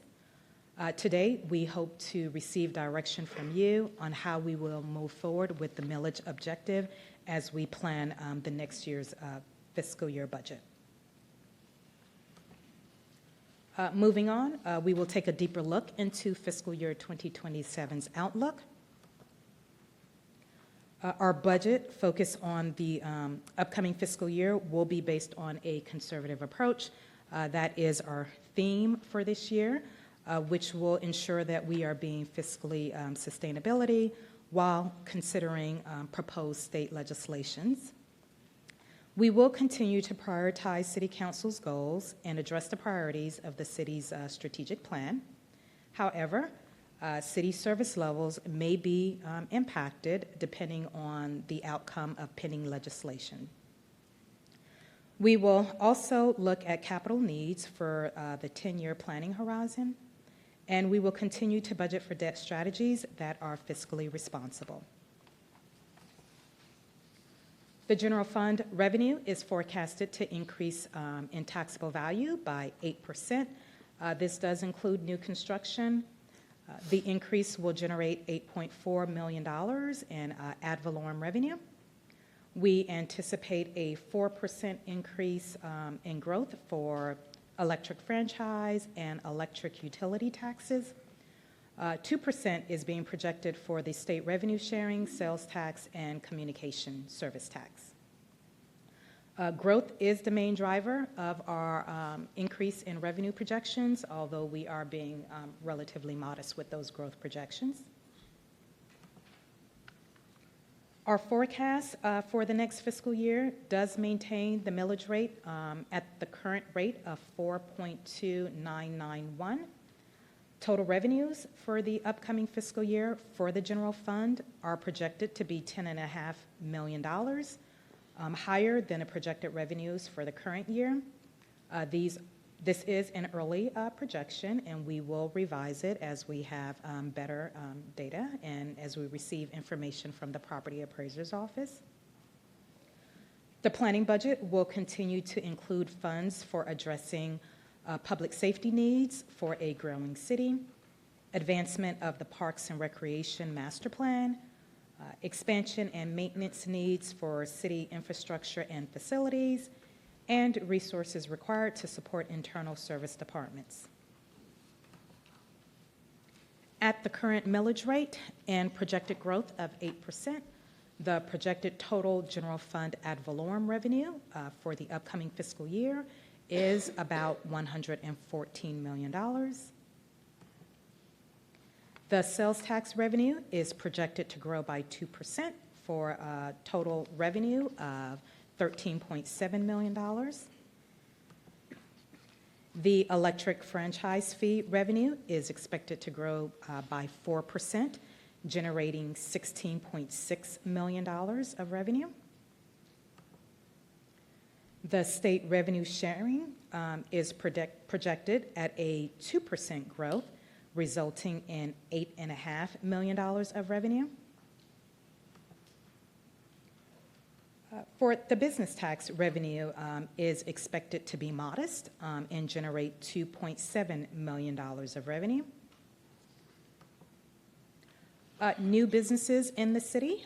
At the end of the first quarter in fiscal year 26, there were 463 new businesses in the city from October to December of 2025. The utility tax electric revenue is projected to grow by 4%, resulting in a total revenue of $23.3 million. Communications service tax revenue is projecting a 2% growth for a total of $6.8 million of revenue. This long-range plan for the general fund over the next 5 years starts with the current fiscal year of 25-26, and it shows that projected revenues will come within budget. For next fiscal year of '27, the plan assumes an 8% growth in taxable value, followed by smaller growth in subsequent years. The use of reserves in next fiscal year will be to fund multi-year capital projects, such as the training facility and projects that have been funded by the American Rescue Plan Act dollars, which are due to be fully expended by the end of this calendar year. The line where you see transfers, those are from the special revenues and enterprise funds for programs that are supported by the general fund functions, such as IT, finance, HR, budget, and procurement. The operating millage rate is maintained at 4.2991. And in summary, the designated reserve reflects Council's recommended policy of 20% for each year. That concludes the overview for the general fund. I will now turn the presentation over to Ivy Latico, who will share our forecasts and assumptions for the special revenues and the enterprise funds.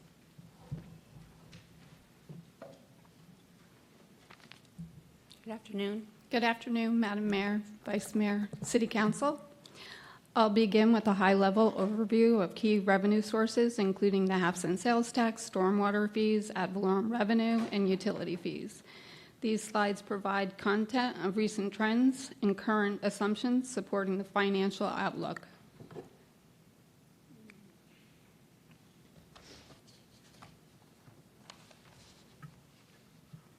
The half-cent sales tax early analysis for fiscal year 2027. The total revenues are projected to be $300,000 above projected revenues for fiscal year 25-26. The half-cent sales tax expires in fiscal year 28-29. We are anticipating partial funding that year. The city and St. Lucie County staff are working actively on working on a potential extension of the half-cent sales tax for 10 years. If the extension is approved, the projected 10-year revenues total would be $174 million to support capital infrastructure projects.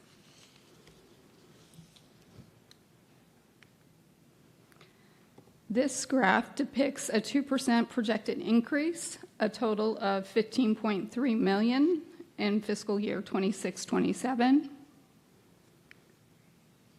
The Road and Bridge Fund overview. The total revenues are projected to be $995,000 above the projected revenues for fiscal year 25-26. The majority of the increase is due to the additional gas tax and ad valorem taxes, and then based on the increase in population. This fund is projected to deficit spend in multiple years in fiscal year 26-27, 27-28, and 28-29.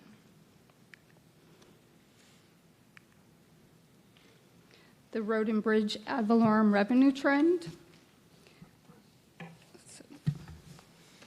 It's a projected 8% increase for a total revenue of 9.6. For fiscal year 26-27, that's a $700,000 increase. The Road and Bridge gas tax, the 6-cent portion, we're projecting a 2% increase, a total revenue of 7.4. That's an increase of $200,000.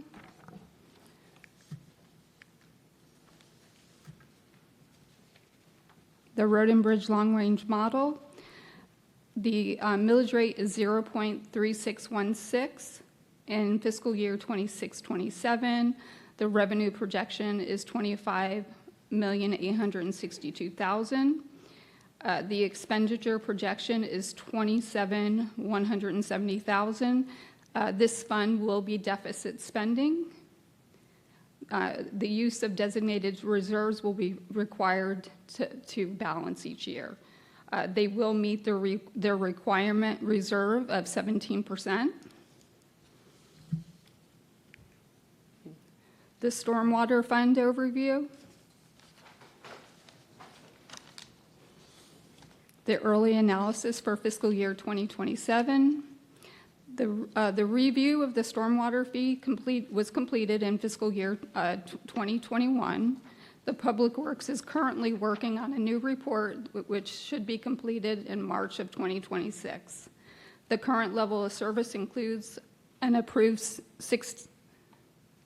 a $6 rate increase. Of course, that's contingent upon council approval. This nets over $1 million in additional revenues to support capital projects. Of course, this is supporting the debt for those capital projects. The capital projects are Okamic, E8 downstream repairs, Elkham Basin, Hog Pen Slough, and it's to accelerate the swale and culvert replacement. The stormwater expenditures are outpacing the revenues.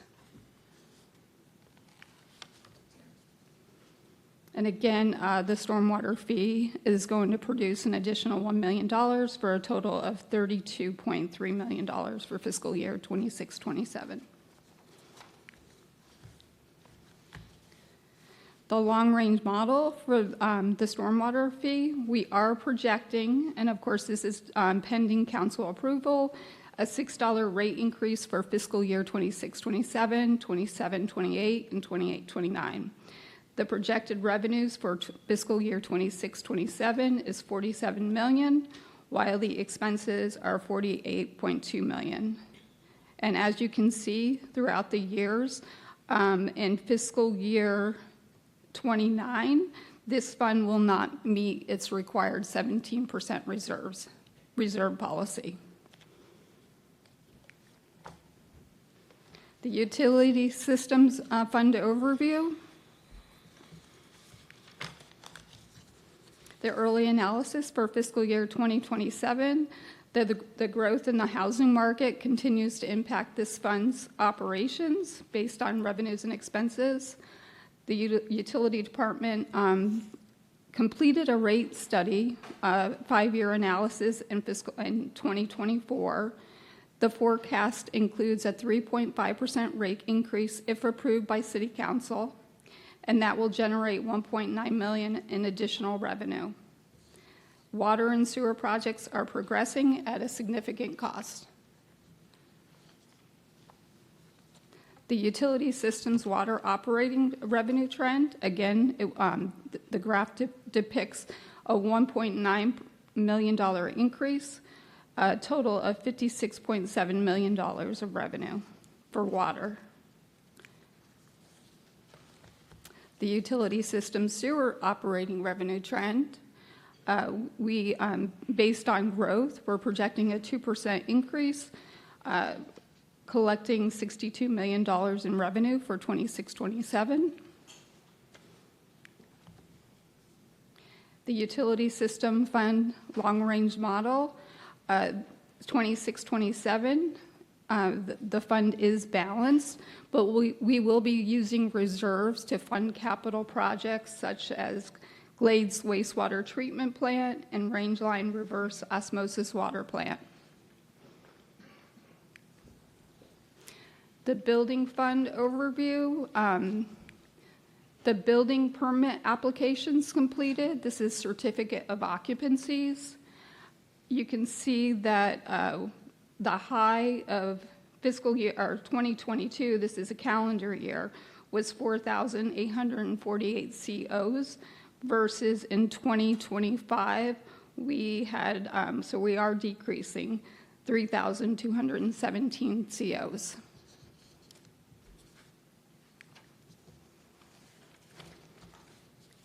The building department fee revenue trend, we had a high of $18.4 million in fiscal year 22. We're projecting a 10% decrease over fiscal year 25-26 for a total revenue of $9.5 million. The solid waste fund, the early analysis for fiscal year 26-27, the residential and commercial growth will continue to impact the fund's operations, their revenues and expenditures.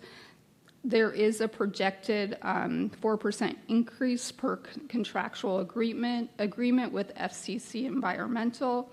The CPI for garbage and trash collection is 4.8%, This is as of January 2026.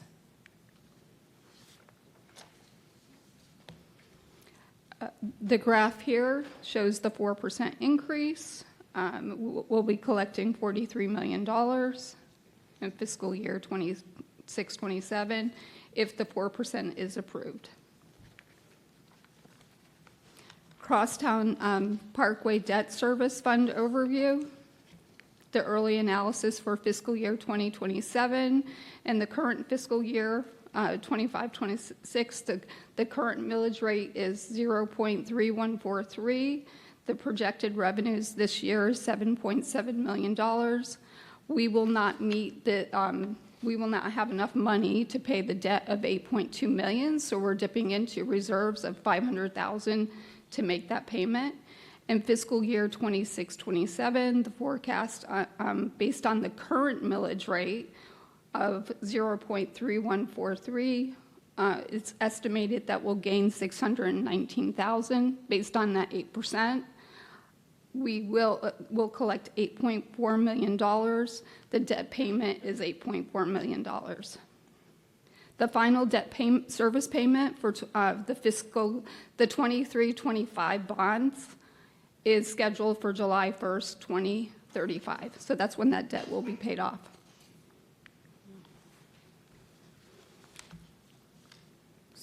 So we won't be lowering that millage rate anymore. No. The crosstown debt service ad valorem revenue trend, again, we're projecting an 8% increase. It will generate $8.4 million in revenue. The mobility impact fee overview.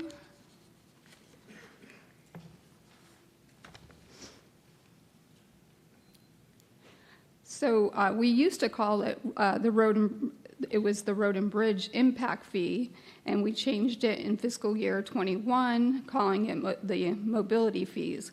You can see in fiscal year 22, there was a collections of $11.7 million. That was the high. This year, we're projecting $4.5 million in revenue, and we are decreasing that by 10% with a revenue collection of $4.1 million for fiscal year 26-27. So you can see the decline. So that will impact the amount of money that we can bond for future projects. Yes, So we ma'am. need to be very mindful of that. The building impact fee revenue trend, again, we're going to collect $700,000 for fiscal year 26-27. That's a 10% decrease over fiscal year 25-26. We do have in reserves roughly $1.4 million, and then the collection of 25-26 of almost $800,000. Our balance at the end of the year should be roughly $2.2 million.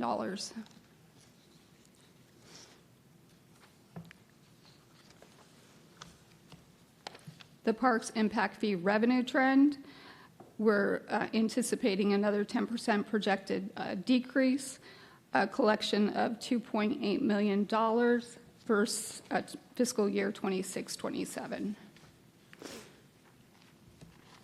So just as an aside, and for the public, these slides specifically show how, or the fact that although we collect the impact fees, right, and we're capped at what we can collect,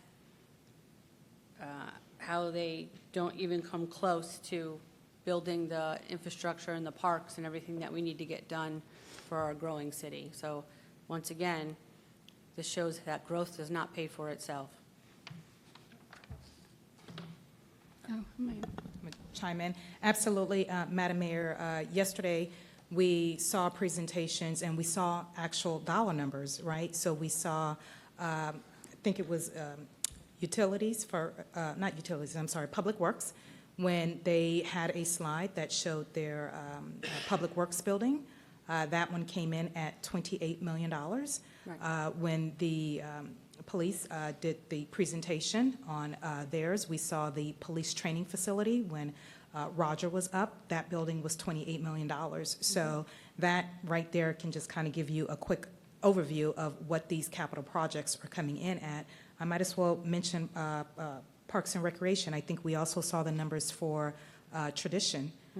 So, and that was another $28 million as well. So we definitely see that the capital projects are coming in significantly higher than what we're collecting in the impact fees. Yeah, and so as we're going through the presentation and we do see the slight increases in the funds, right, the 2% and 4%, my mind automatically goes to what we talked about yesterday, which was all the capital projects that we have to get done or are planned to get done that are necessary. And necessary is very different than wants, right? They're necessary.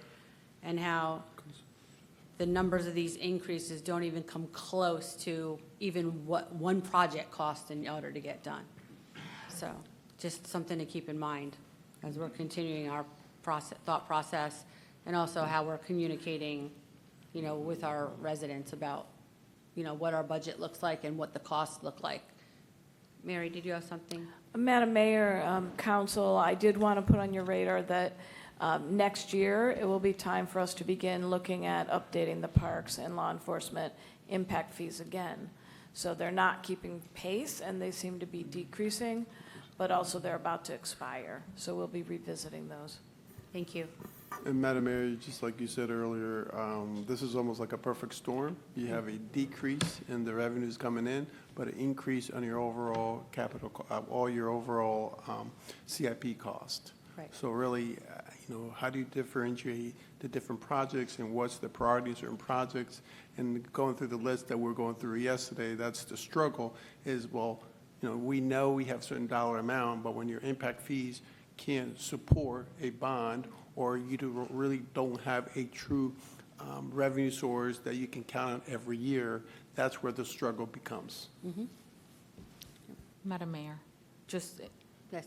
in addition, next year we will also have to renegotiate the interlocal agreement with the county on mobility fees. Right. And you may have seen on your calendars that staff, city manager's office and staff will be meeting with you to regroup on mobility fees, since we're going to have to begin that process with the county soon.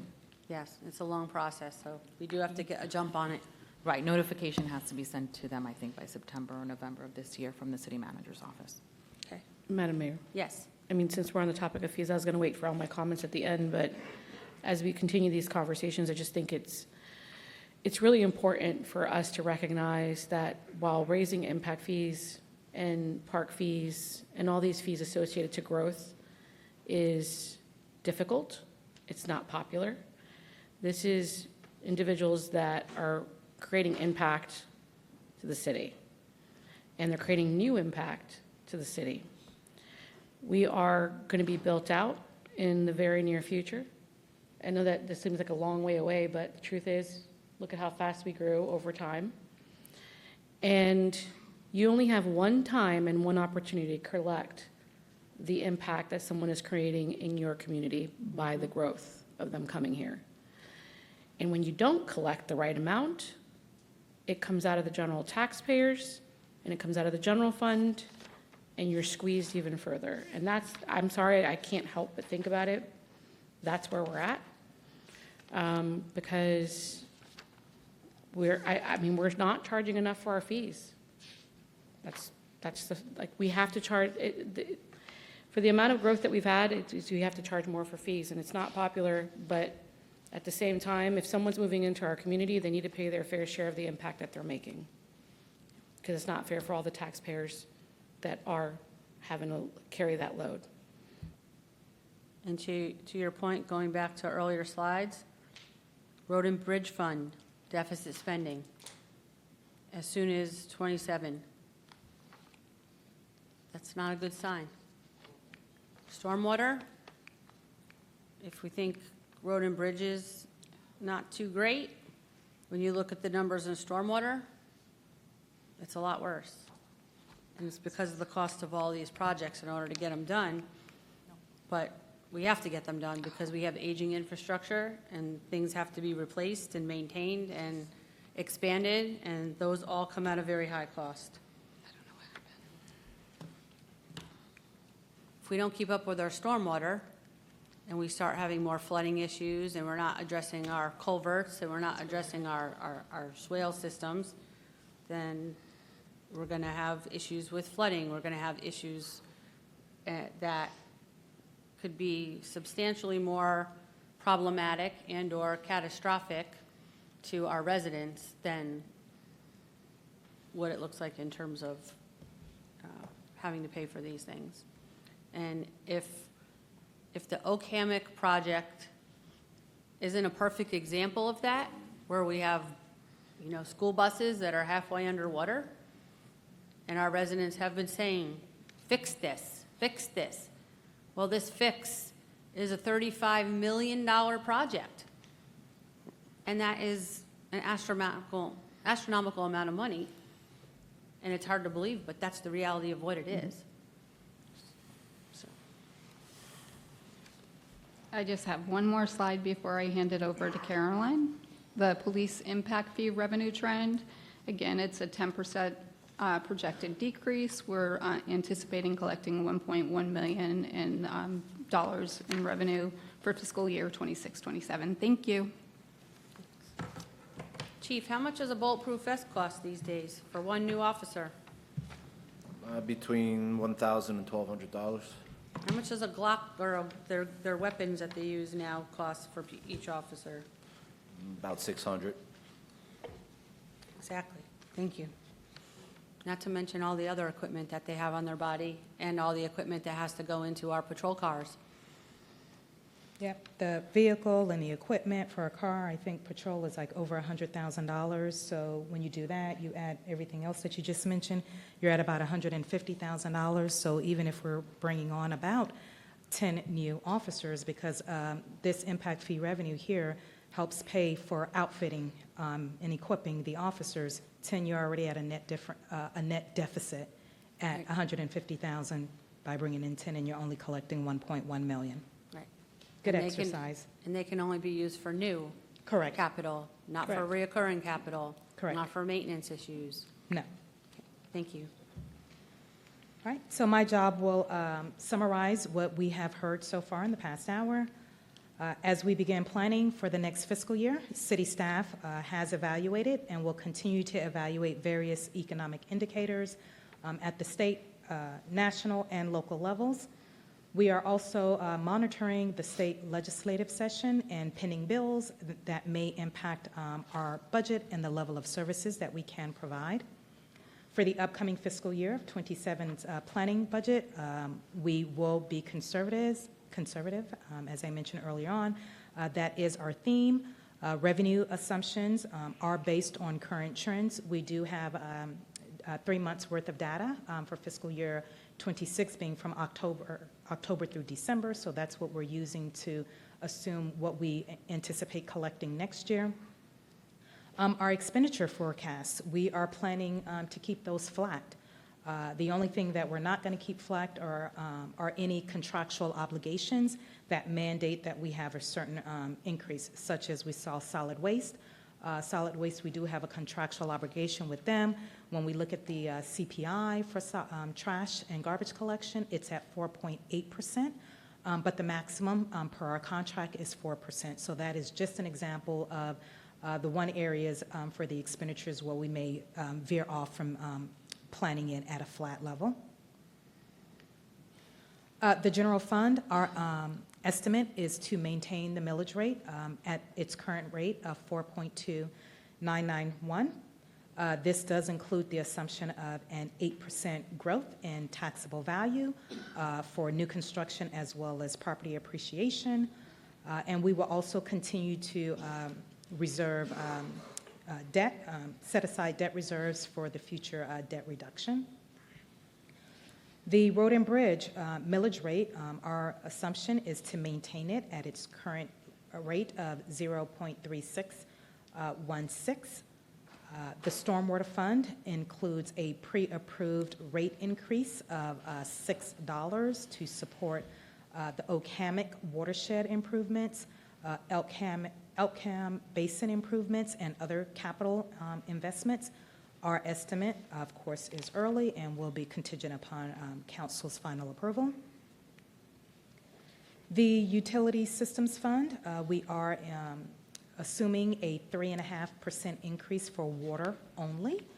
That is subject to council's approval as well. The Crosstown Parkway Debt Service Fund is projecting a growth of 8%, which will generate sufficient revenues to cover the debt payment of $8.4 million. The Building Fund is forecasting a 10% decrease in permit fee revenue. This is due to a decline in construction of new residential and commercial properties. For the Solid Waste Fund, the fiscal year 27 rate will be adjusted to factor inflation and increased operating cost. This slide captures a summary of revenues for the general fund, road and bridge, Crosstown Parkway, debt, utility system, and stormwater. We are assuming modest increases in these categories, which are tied to the continued growth that we're seeing in the city. Ad valorem taxes at an increase of 8% will generate $9.9 million in new revenue. Utility water increase at 3.5% will generate $1.2 million of new revenue. And a stormwater fee increase of $6 will generate $1 million in new revenue. All developer impact fees are projecting a 10% decline due to construction activity slowing down for a total reduction in revenue by $2 million. The half-cent sales tax growth is projected at 2% for $299,000. For expenditure, some of the flat adjustments that we are including in our planning forecast includes Parks and Recreation operating costs to support the new parks that will be opening within the next year. Police new operating expenses for Building B, maintenance contract increases for road and utility infrastructures. This list is a sample, but it is not comprehensive of all of the items that we are planning for. With that being said, we do have several priority projects that are unfunded. Considering some of our future road projects and transportation, we did have a very robust conversation during the Public Works portion yesterday, so we don't have to repeat that. Stormwater capital projects, Parks and Recreation 10-year master plan, the maintenance and expansion of public buildings and infrastructure, and the staff that's necessary to support the increased demands of a growing city. That brings us to our conclusion. So we have shared a lot about our budget strategy for the upcoming fiscal year. Appreciate the comments that we've heard from council. Now at this time, there's two things that we would like to ask of you. Number one is, are there any priorities that we did not discuss during our budget presentation that we should be considering? And then the second item we would like direction from council on is that we have recommended all of the millage rates remain flat. And so we would like to receive direction from council on how do we move forward with our millage objective as we plan the budget. Okay, thank you. So with the first one, council, are there any additional priorities that you could think of that have not been discussed in this presentation? No, I'll have other comments, but not priorities. Okay. You have comments I on this? have other comments. Other just comments? In general, but not, I don't have any Okay. additional priorities. All right, so then so if we're good on that. All right, so let's have a discussion with regard to millage rate objectives. Who would like to start? Someone start. Okay, Vice Mayor, you start.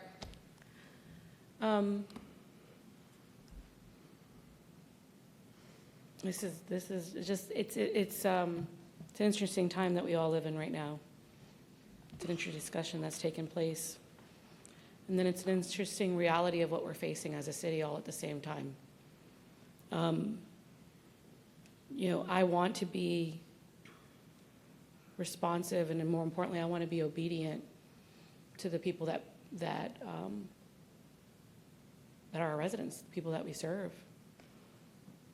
And that's, I think, out of the conversation, and I'm not asking for sympathy, but I think out of the conversation, the thing that's most disheartening about the discussion of property taxes and the importance of local government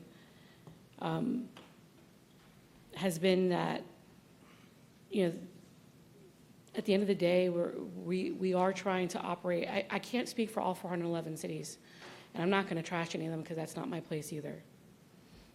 But I do know that this city, the city that I live in, the city that I've lived in my whole life pretty much, runs amazing.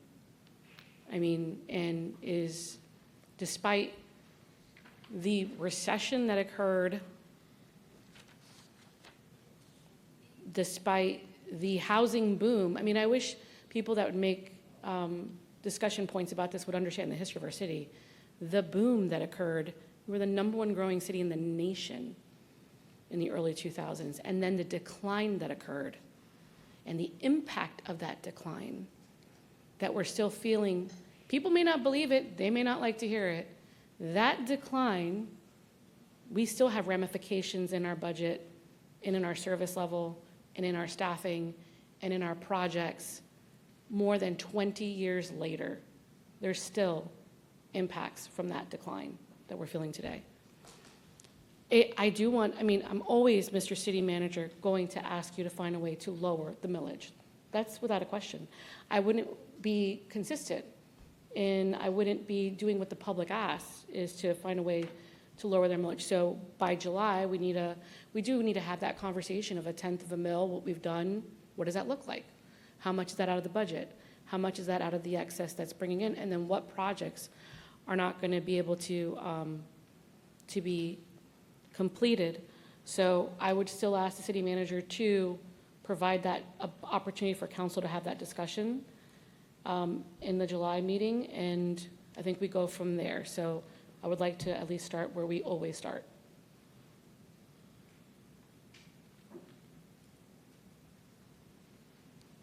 Next.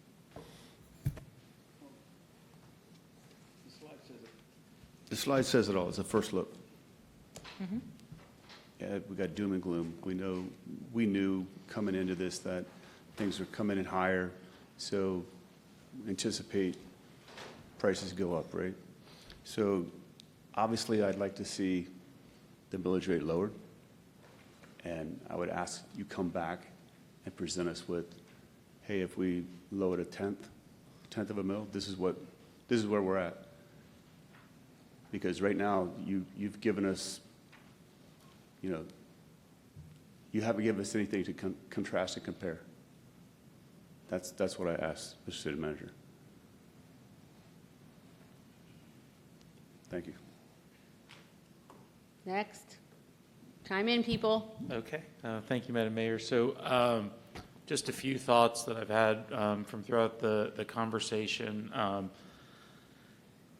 The first is that I think, it's been 10 years. We need to continue. We need to keep the streak alive and continue. When we started this,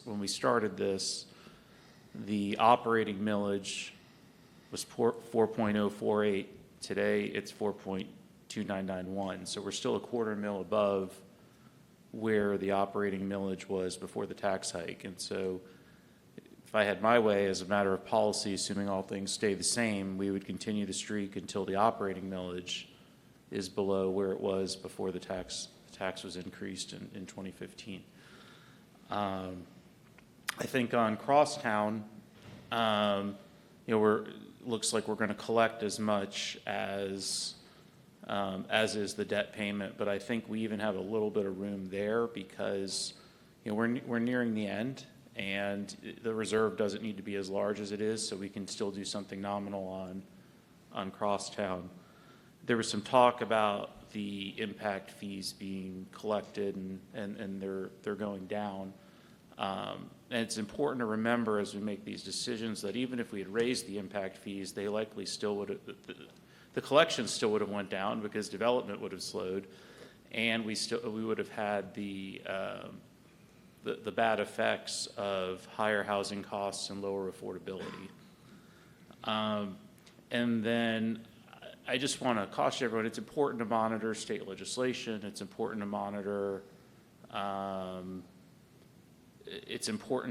what constitutional amendments may pass, but decisions today need to be based on the environment today. And if the structure changes, then as an organization, we respond to the structural change.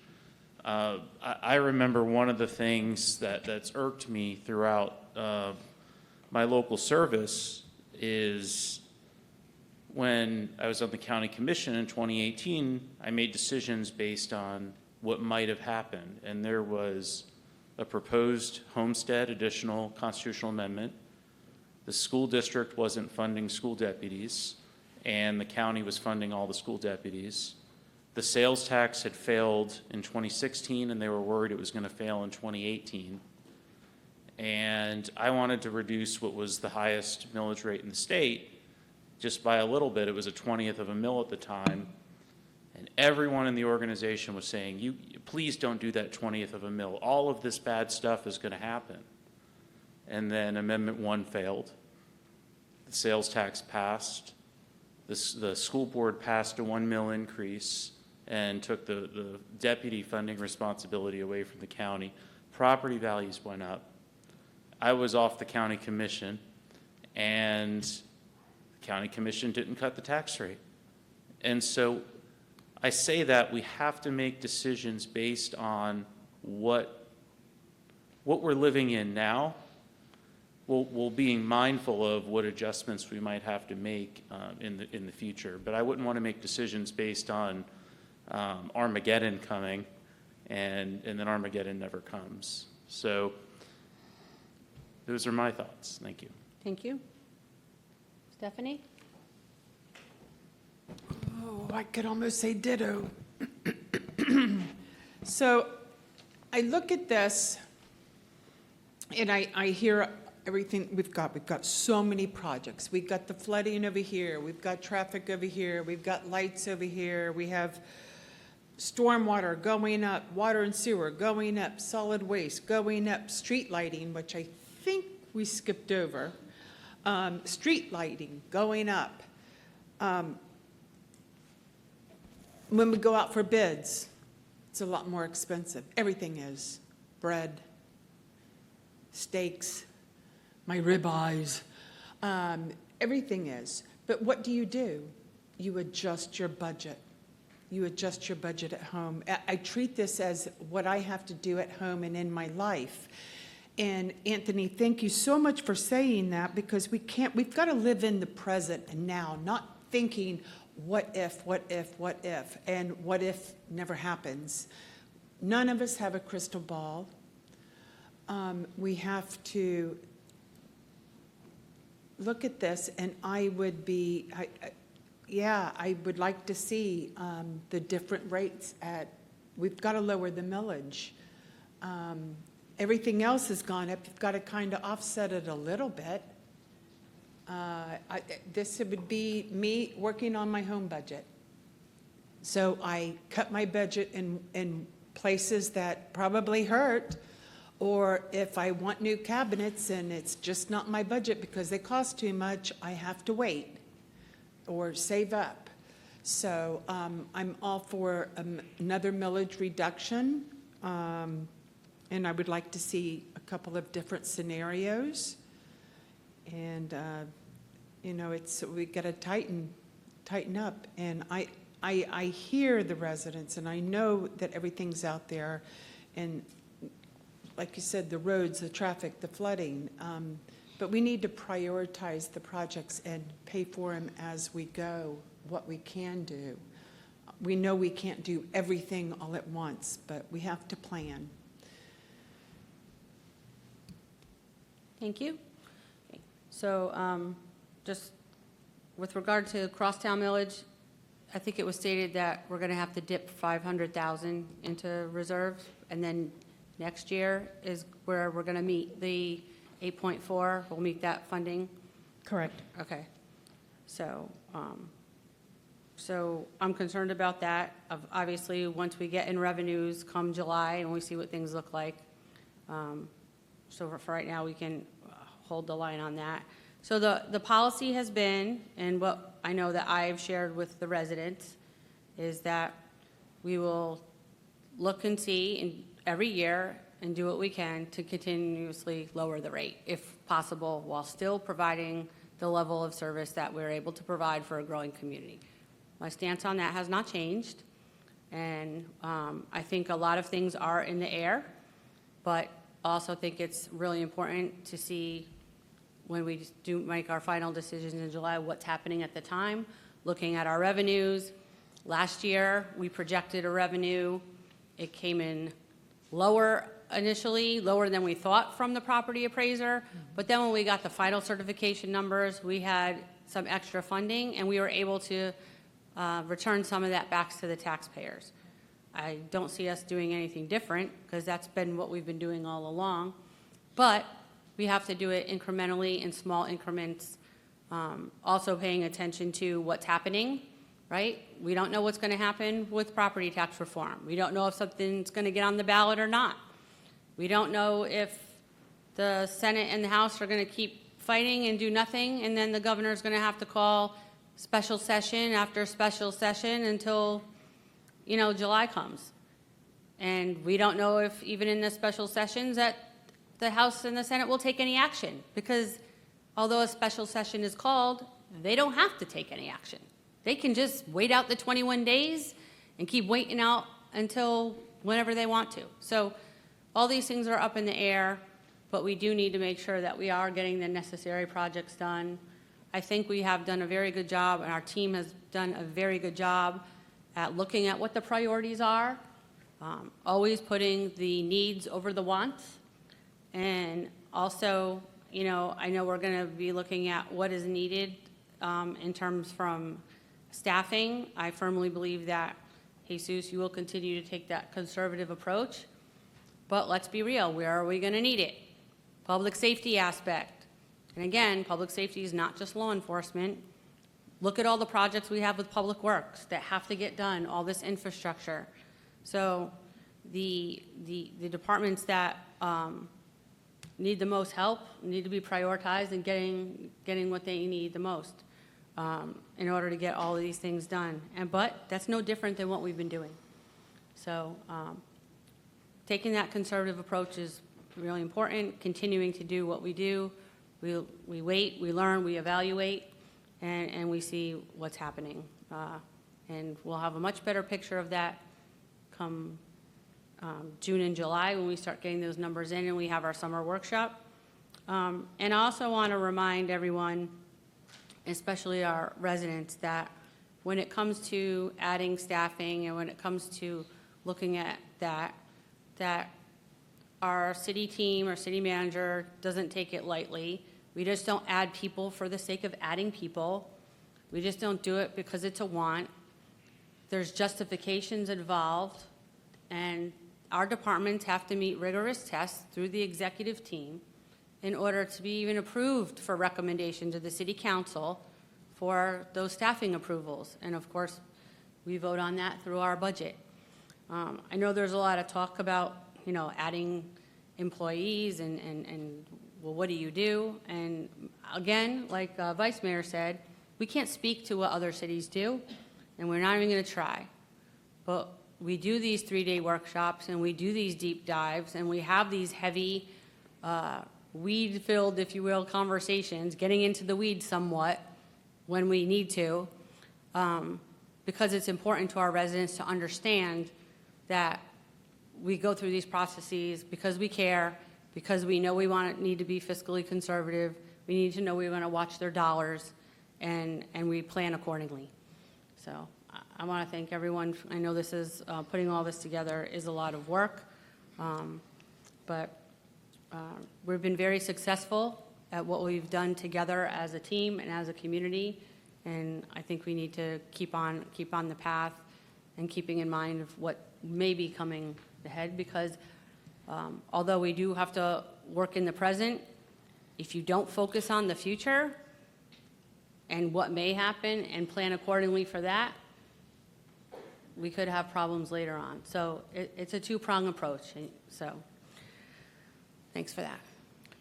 So, and to the point about options, we always get options every July. We look at what our millage rates are, and you guys always provide us options to look at. So that's, again, no different than what we do every single year when we evaluating things. Any other final comments? Yes, Madam Mayor. Go ahead. So I appreciate those comments, and I think, I keep hearing you say it, but I think we can't say it enough, is this is what we do every year. As far, and I'm not, it's not a dig, Councilman Morgan, I'm just taking the statement, because it's not just your statement, but I know residents make the statement, we need to tighten our belts. I don't think there's been a year that I have served on this board that we don't walk into the conversation about tightening our belts, because we've wanted to lower the millage by 1/10 of a mill every year. We want to continue to be conservative. We've always been conservative in our budget. I appreciate the theme, but I mean, you could even say it, Caroline. When have we not been conservative in our budgeting practices? And that's kind of where I think we need to focus on, is there is going to be, regardless of whether something is passed or not, there is going to be a conversation to be had, and we need to be prepared for that conversation. And we need to hear what has been said and what has been accused and what has been factored, what numbers have been pulled, what stats have been provided, that we are ready to respond to the public when we are asked, where's Port St. Lucie in this situation? And so for your budget presentation, I know we did a video last year, which I think is great. I think it's great to still show that video of how we break down. But you brought up the GFOA in the beginning. We probably need to have a conversation, whether it's by video or explaining the audit process, how the city is audited, who audits the city, how is it independent, how it's transferred to the state, how the state has the ability to look at our audit, how we receive these certificates and these recognitions for our budgeting process to ensure that we're in compliance, and what does that mean? The employee ratio essentially was what Shannon brought up. What is our ratio? All of this conversation that we've had, how do we look at waste? The number one tagline, waste, fraud, and abuse. How do we look at waste in our city? How does the city manager evaluate waste, and how does he cut it in his budget?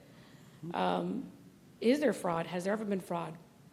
We need to answer the question, because this is the narrative, and we have to be able to respond to the public and say, your city not only is addressing this today, has always made sure to address this, and here's how we've done it. For example, the additional revenue. This isn't the first year we've had additional revenue. We've had additional revenue. What have we done with it? There's a story to be told in that additional revenue. I don't remember a time that we utilized that additional revenue to grow government in the city. Maybe other governments, not our government. We've usually used, I believe, most of that additional revenue in project-specific items. In fact, we've always been pushed by our city managers, you want to do this for one-time items only, because that revenue may not be there. So we don't try to spend that revenue on new employees or growth in staffing. We minimize that as much as possible and deal with projects that have been behind. And that's our story. I can't say that's the story for everyone else, but the public deserves to hear that story of what we've done with that money. Madam Vice Mayor, just as a reminder of a slide that was illustrated yesterday, I believe it was during the city manager's presentation, where he did a historical of our budget, the operating and the capital, and you could see right before the pre-pandemic, and I'll have Kate correct me if I misspoke, most of the budget was for operating. And then when you advance it to this fiscal year, you're seeing 30% of the budget is for capital projects. So we had all influx of people coming in right after the pandemic, so you saw the budget slowly grow for capital projects in response. Yeah, and to that point, and perfect point, because it's a capital project, it's in the capital improvement plan. But when the money's they're gonna expend the money, it goes into the budget. And that gets left out of the conversation. Yes, you have them two separate, but you have to, it goes into the budget, and that's why a lot of times the budget increases, because we're paying for those projects then out of the fund. And that's another misnomer about the not understanding of how governmental accounting works and the rules that we have to follow through the GFOA Right. and the state statutes in order to prepare our budgets. And I'll tackle on to that, right? So we have these huge capital projects needs, right? So we've been identifying funding for capital projects, but it doesn't end there, right? Once these projects are delivered, you have annual operating maintenance costs that are associated with these projects that have been delivered. A roads project, that needs to be maintained. We had a robust conversation on that yesterday. You roll out a park. We have parks that are opening. We need staff to staff those parks to be able to greet residents when they come and visit the parks. So those are just quick examples of the need of the capital dollars and then the coinciding operating dollars that have to support these capital projects going forward. Yeah, and I think that slide, and it's important to, I guess, I always go back to when I was a citizen, what I knew about some of these terminologies in government, making sure that as we have that discussion even in the budget, explain to our residents, what is a capital budget? What is that? What is it used for? What are the projects in there that we're looking at this year? But more importantly, your slide and being able to explain that, whereas the city grew, we didn't grow in this conception of growth of government, us as Port St. Lucie. We actually grew in our capital, which means that we invested mostly in our infrastructure. To say that there was no growth, even the report, I believe, showed, what was it, $36 million, but I know we contribute that mostly to almost all the police department growth that we've done, because safety has always been first priority for our city. Then there's also the preemption that occurs with revenue sources. Business tax is one of those. It's a nominal amount. Is it still moving? Do we know if it's still moving? Yes, it is. So I'll give you the latest update today. So currently, there's a discussion of an abolishment of the business tax. And this is not the first fee that's been removed to give us diversification of the fees in order to continue to lower the millage rate, and that needs to be part of the conversation.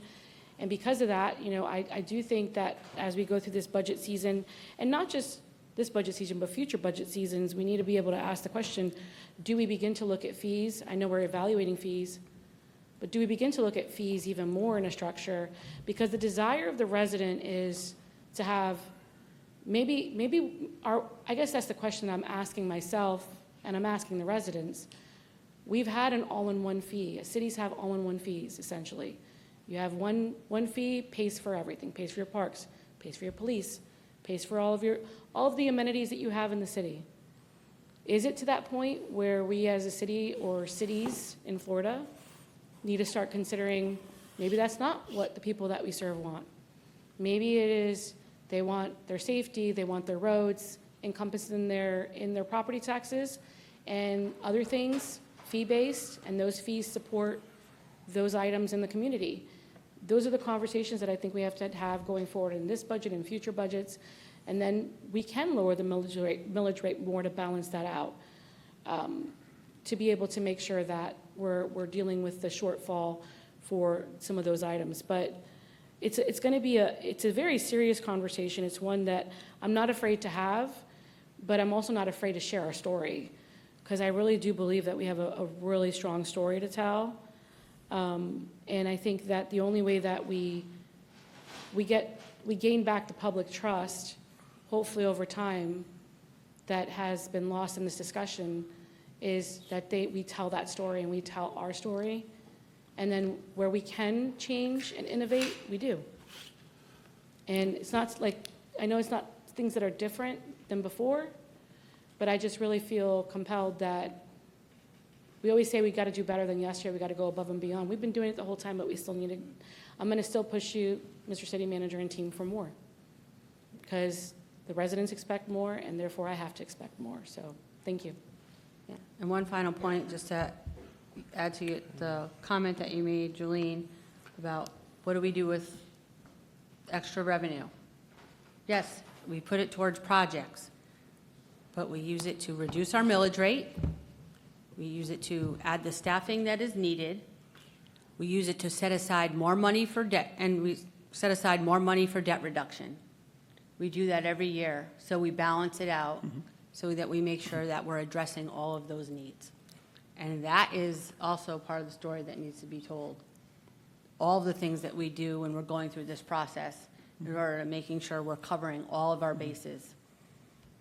Madam Mayor, Vice Mayor, Council, been sitting here, listening to everyone, staff, and the whole team.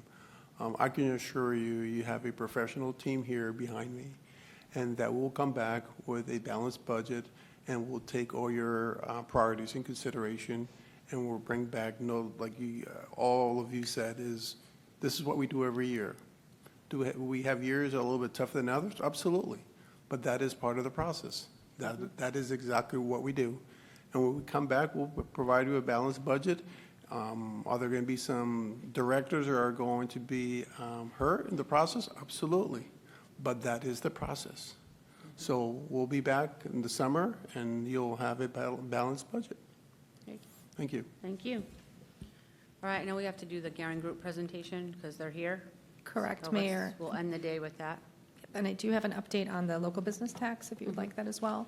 The local business tax, thank you to Sabrina McLeod, has passed all three committees. It's passed the House floor, it is in the Senate, and has been referred to Senate Appropriations. It's similar bill, Senate Bill 122 is passed. A third of the committees is in the Senate Finance and Tax since December. It has not moved. Say that last part again? I didn't It's, hear. a similar bill has passed a third of its committees, but hasn't moved since December from its last committee stop. Okay, So, that's. Yeah, so it's definitely moving in the House, but not as much as in the Senate. Thank you. Okay. All right.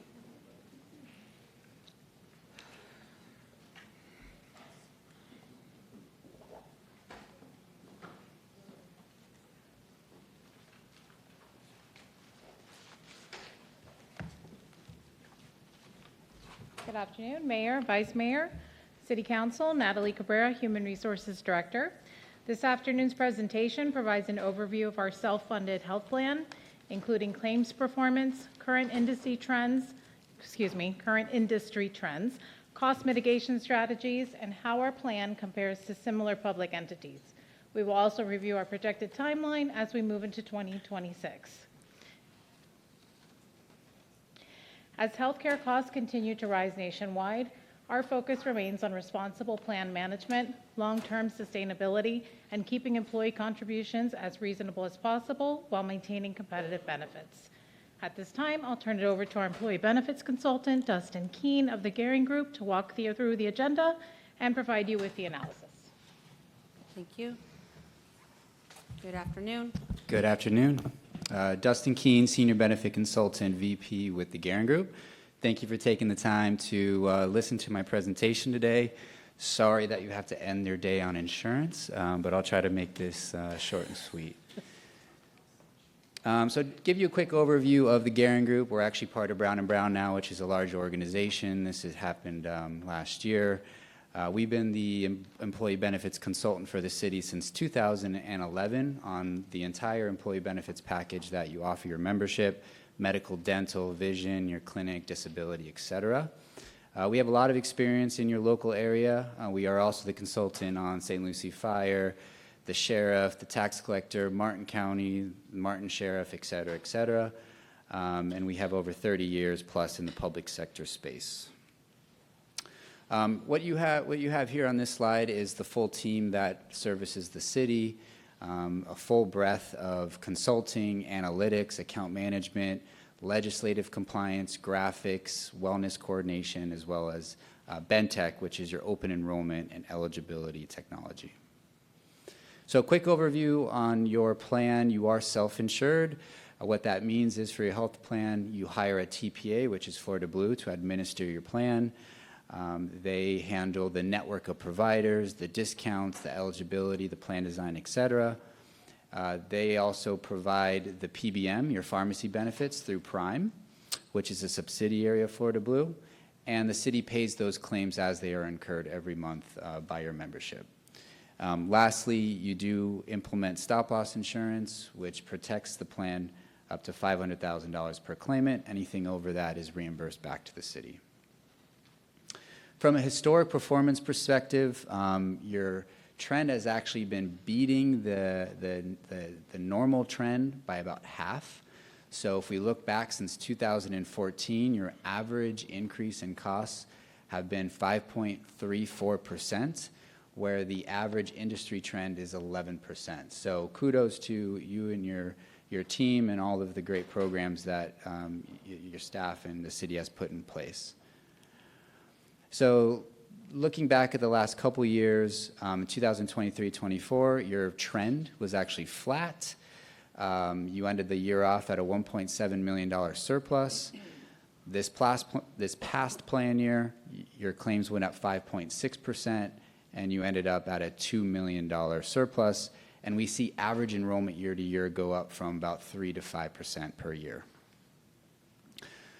We do have a data analytics system where we get all of the claims experience from Florida Blue into our data analytics system. We can slice and dice the data in any which way possible. We provided some slides here just so you can kind of get a feel of your claims experience mix. So period 1 through 5, that's year 1, 2, 3, 4, 5, the past 5 years. Diabetes continues to be the #1 diagnosis of your plan. That is typical for all of the plans that we consult for.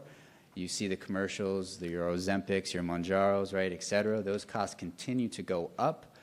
The good news is when we see a lot of pharmaceutical usage for this category, it means your employees are staying compliant, which means less complications and ER visits.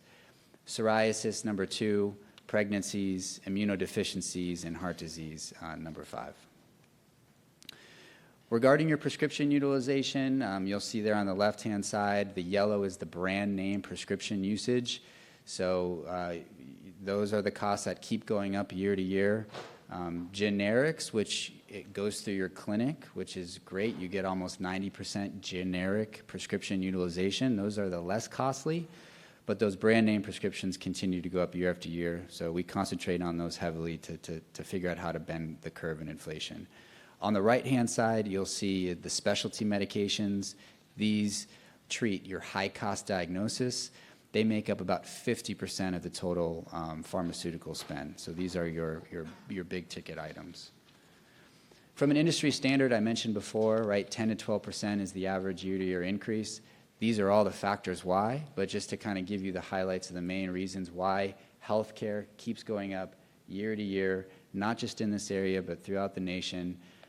One, you have hospital systems getting larger and renegotiating their costs with the carriers. We're seeing that big time in your area and throughout the state right now. #2 is cost of medications continue to go up.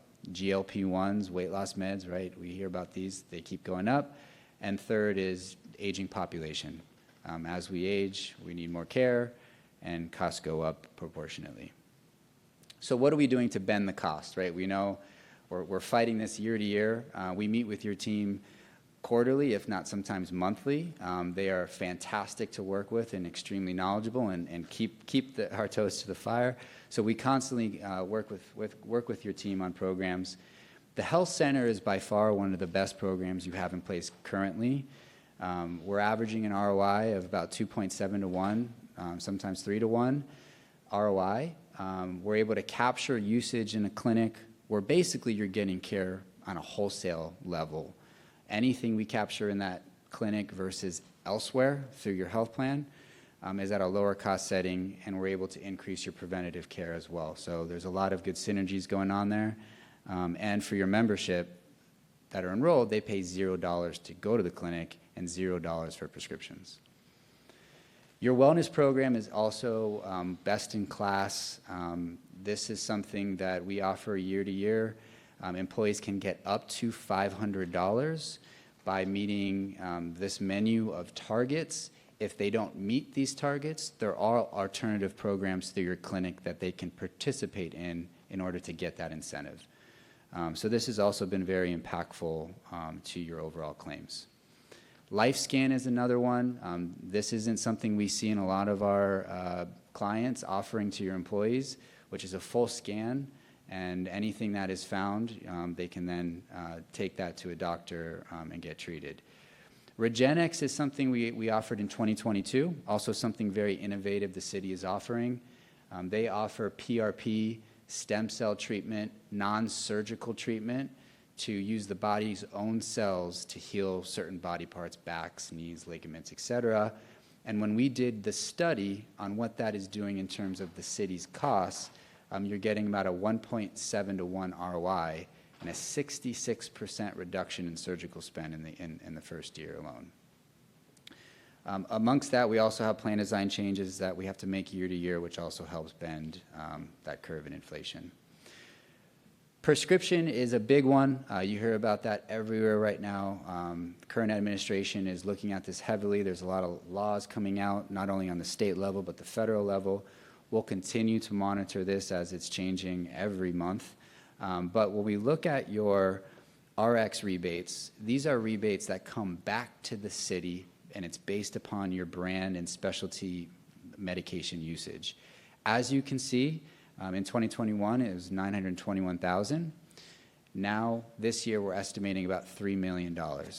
This is money that comes back to the city to help lower your costs for the city and employees. So this is something we continue to negotiate in addition to higher brand and generic RX discounts. The other method that we use to reduce costs is go out to RFP. This is just a good practice to market check, to keep your carriers in check and honest, as well as, research the market to see if there's any better deals. We are currently out to bid right now for your medical and prescription, so we are doing a full analysis of medical and prescription carriers to bring forth to the city the best option. Can you tell us what the timeline is on that? Yes, I actually have a timeline in a few slides, and we can go over that. Great Okay. question. Yeah. Just to look back, since 2017, these are all of the RFPs that we have handled, so been very busy throughout the years, anywhere from just doing supplemental, clinic, disability, but also market checks. So every few years on the medical side, we have been doing market checks, including this year as well.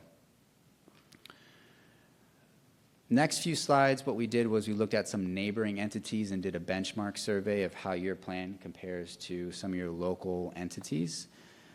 We used St. Lucie Fire, St. Lucie Sheriff, the school district, Martin County, and St. Lucie County in our analysis.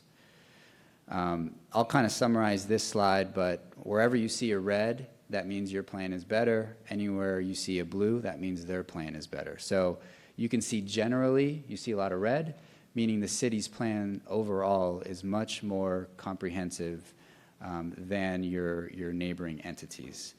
If we kind of summarize that here in this slide, you'll see on the left is your base plan, your buy-it plan, how that compares to the benchmark for your deductible, what you fund into a health reimbursement account, and the out-of-pocket maximums on your plan.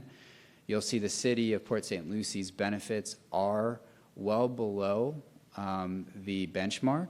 So what you offer your employees is very competitive, which helps with your overall recruitment and retention of employees. From a cost perspective as well, when we look at that, you'll see one tier is slightly above the benchmark for your base plan. However, generally, for every tier and both plans, your employees are paying less than all of those entities that we included in this study.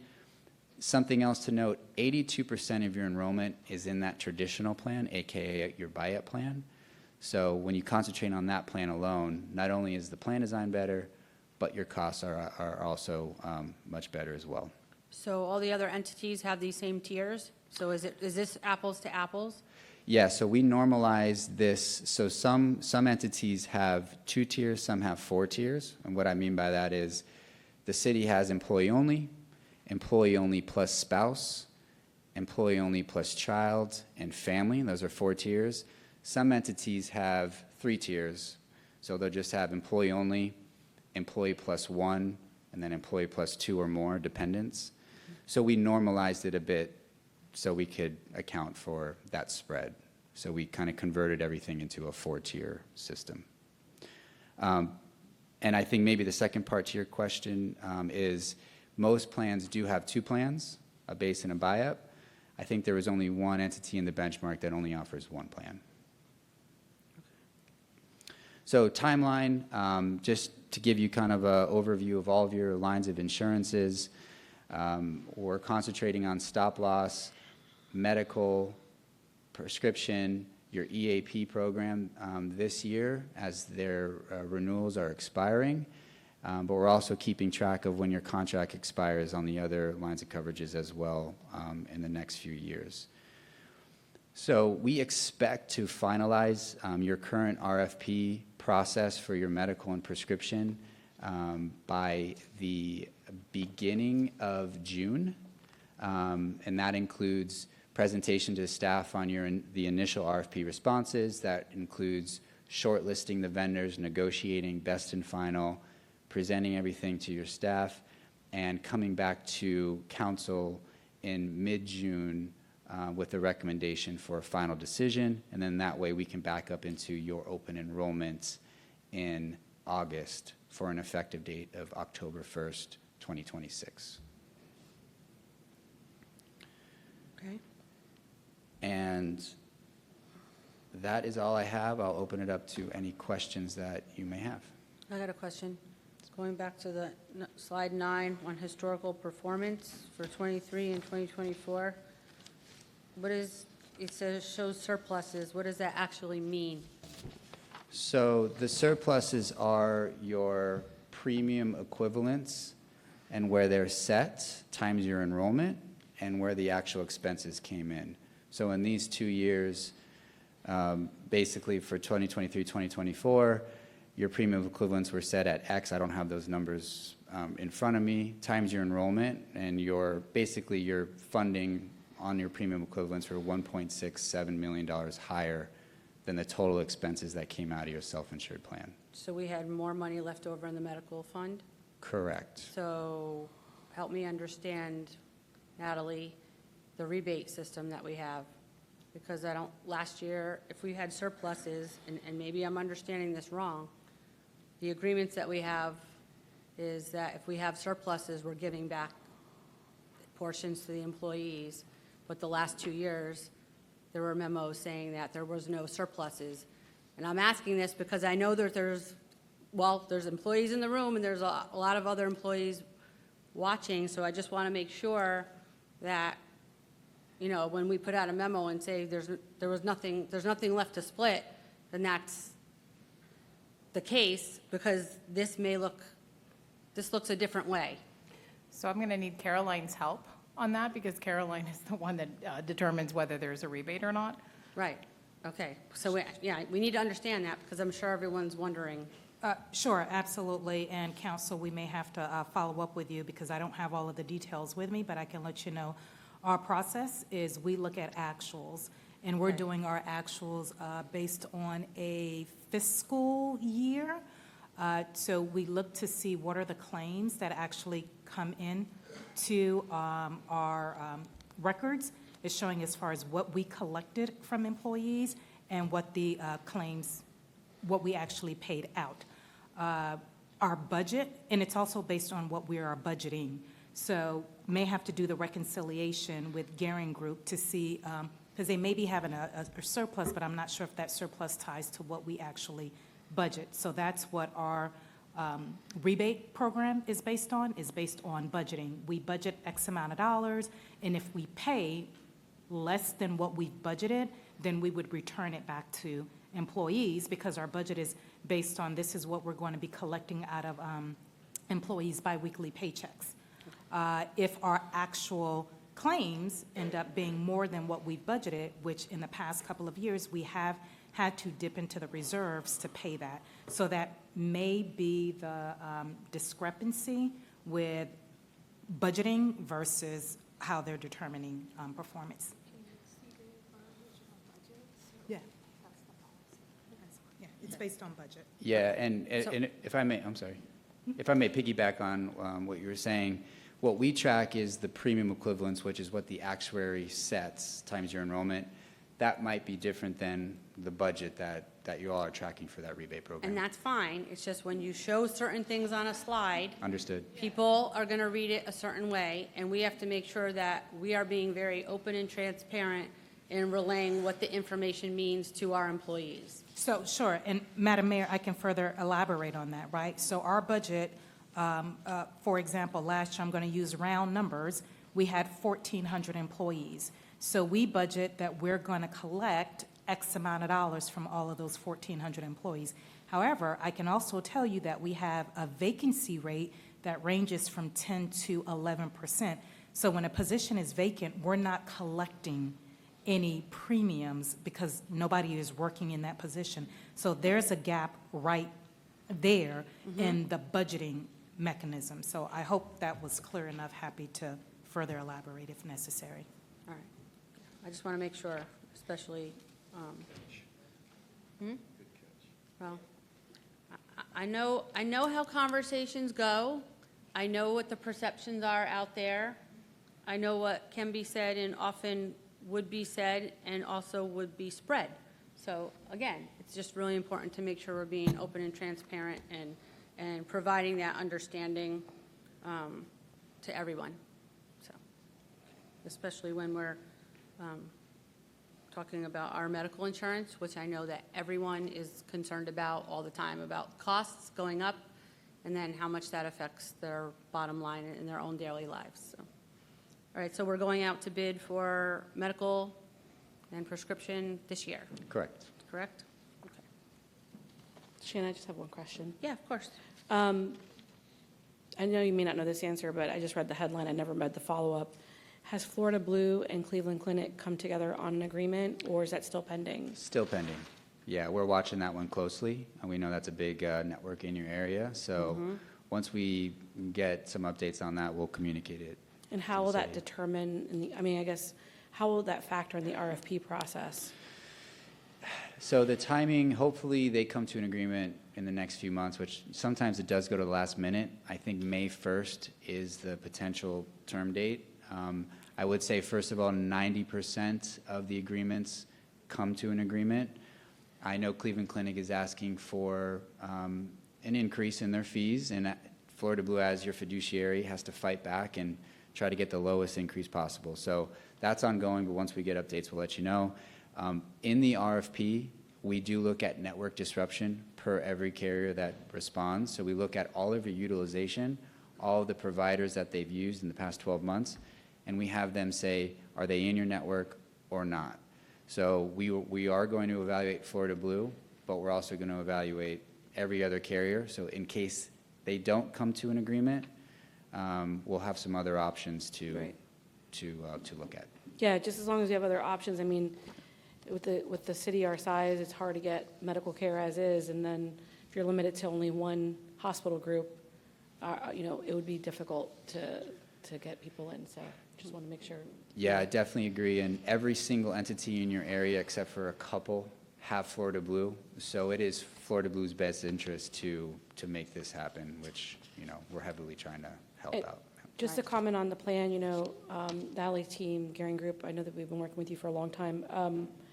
Great job on keeping costs down, and I think a lot of that is based upon, like you said, the programs we have for people that don't know. We have a weight loss program. We have a Stop a Sensation smoking program. We have many programs that we do to encourage our employees to be as healthy as possible.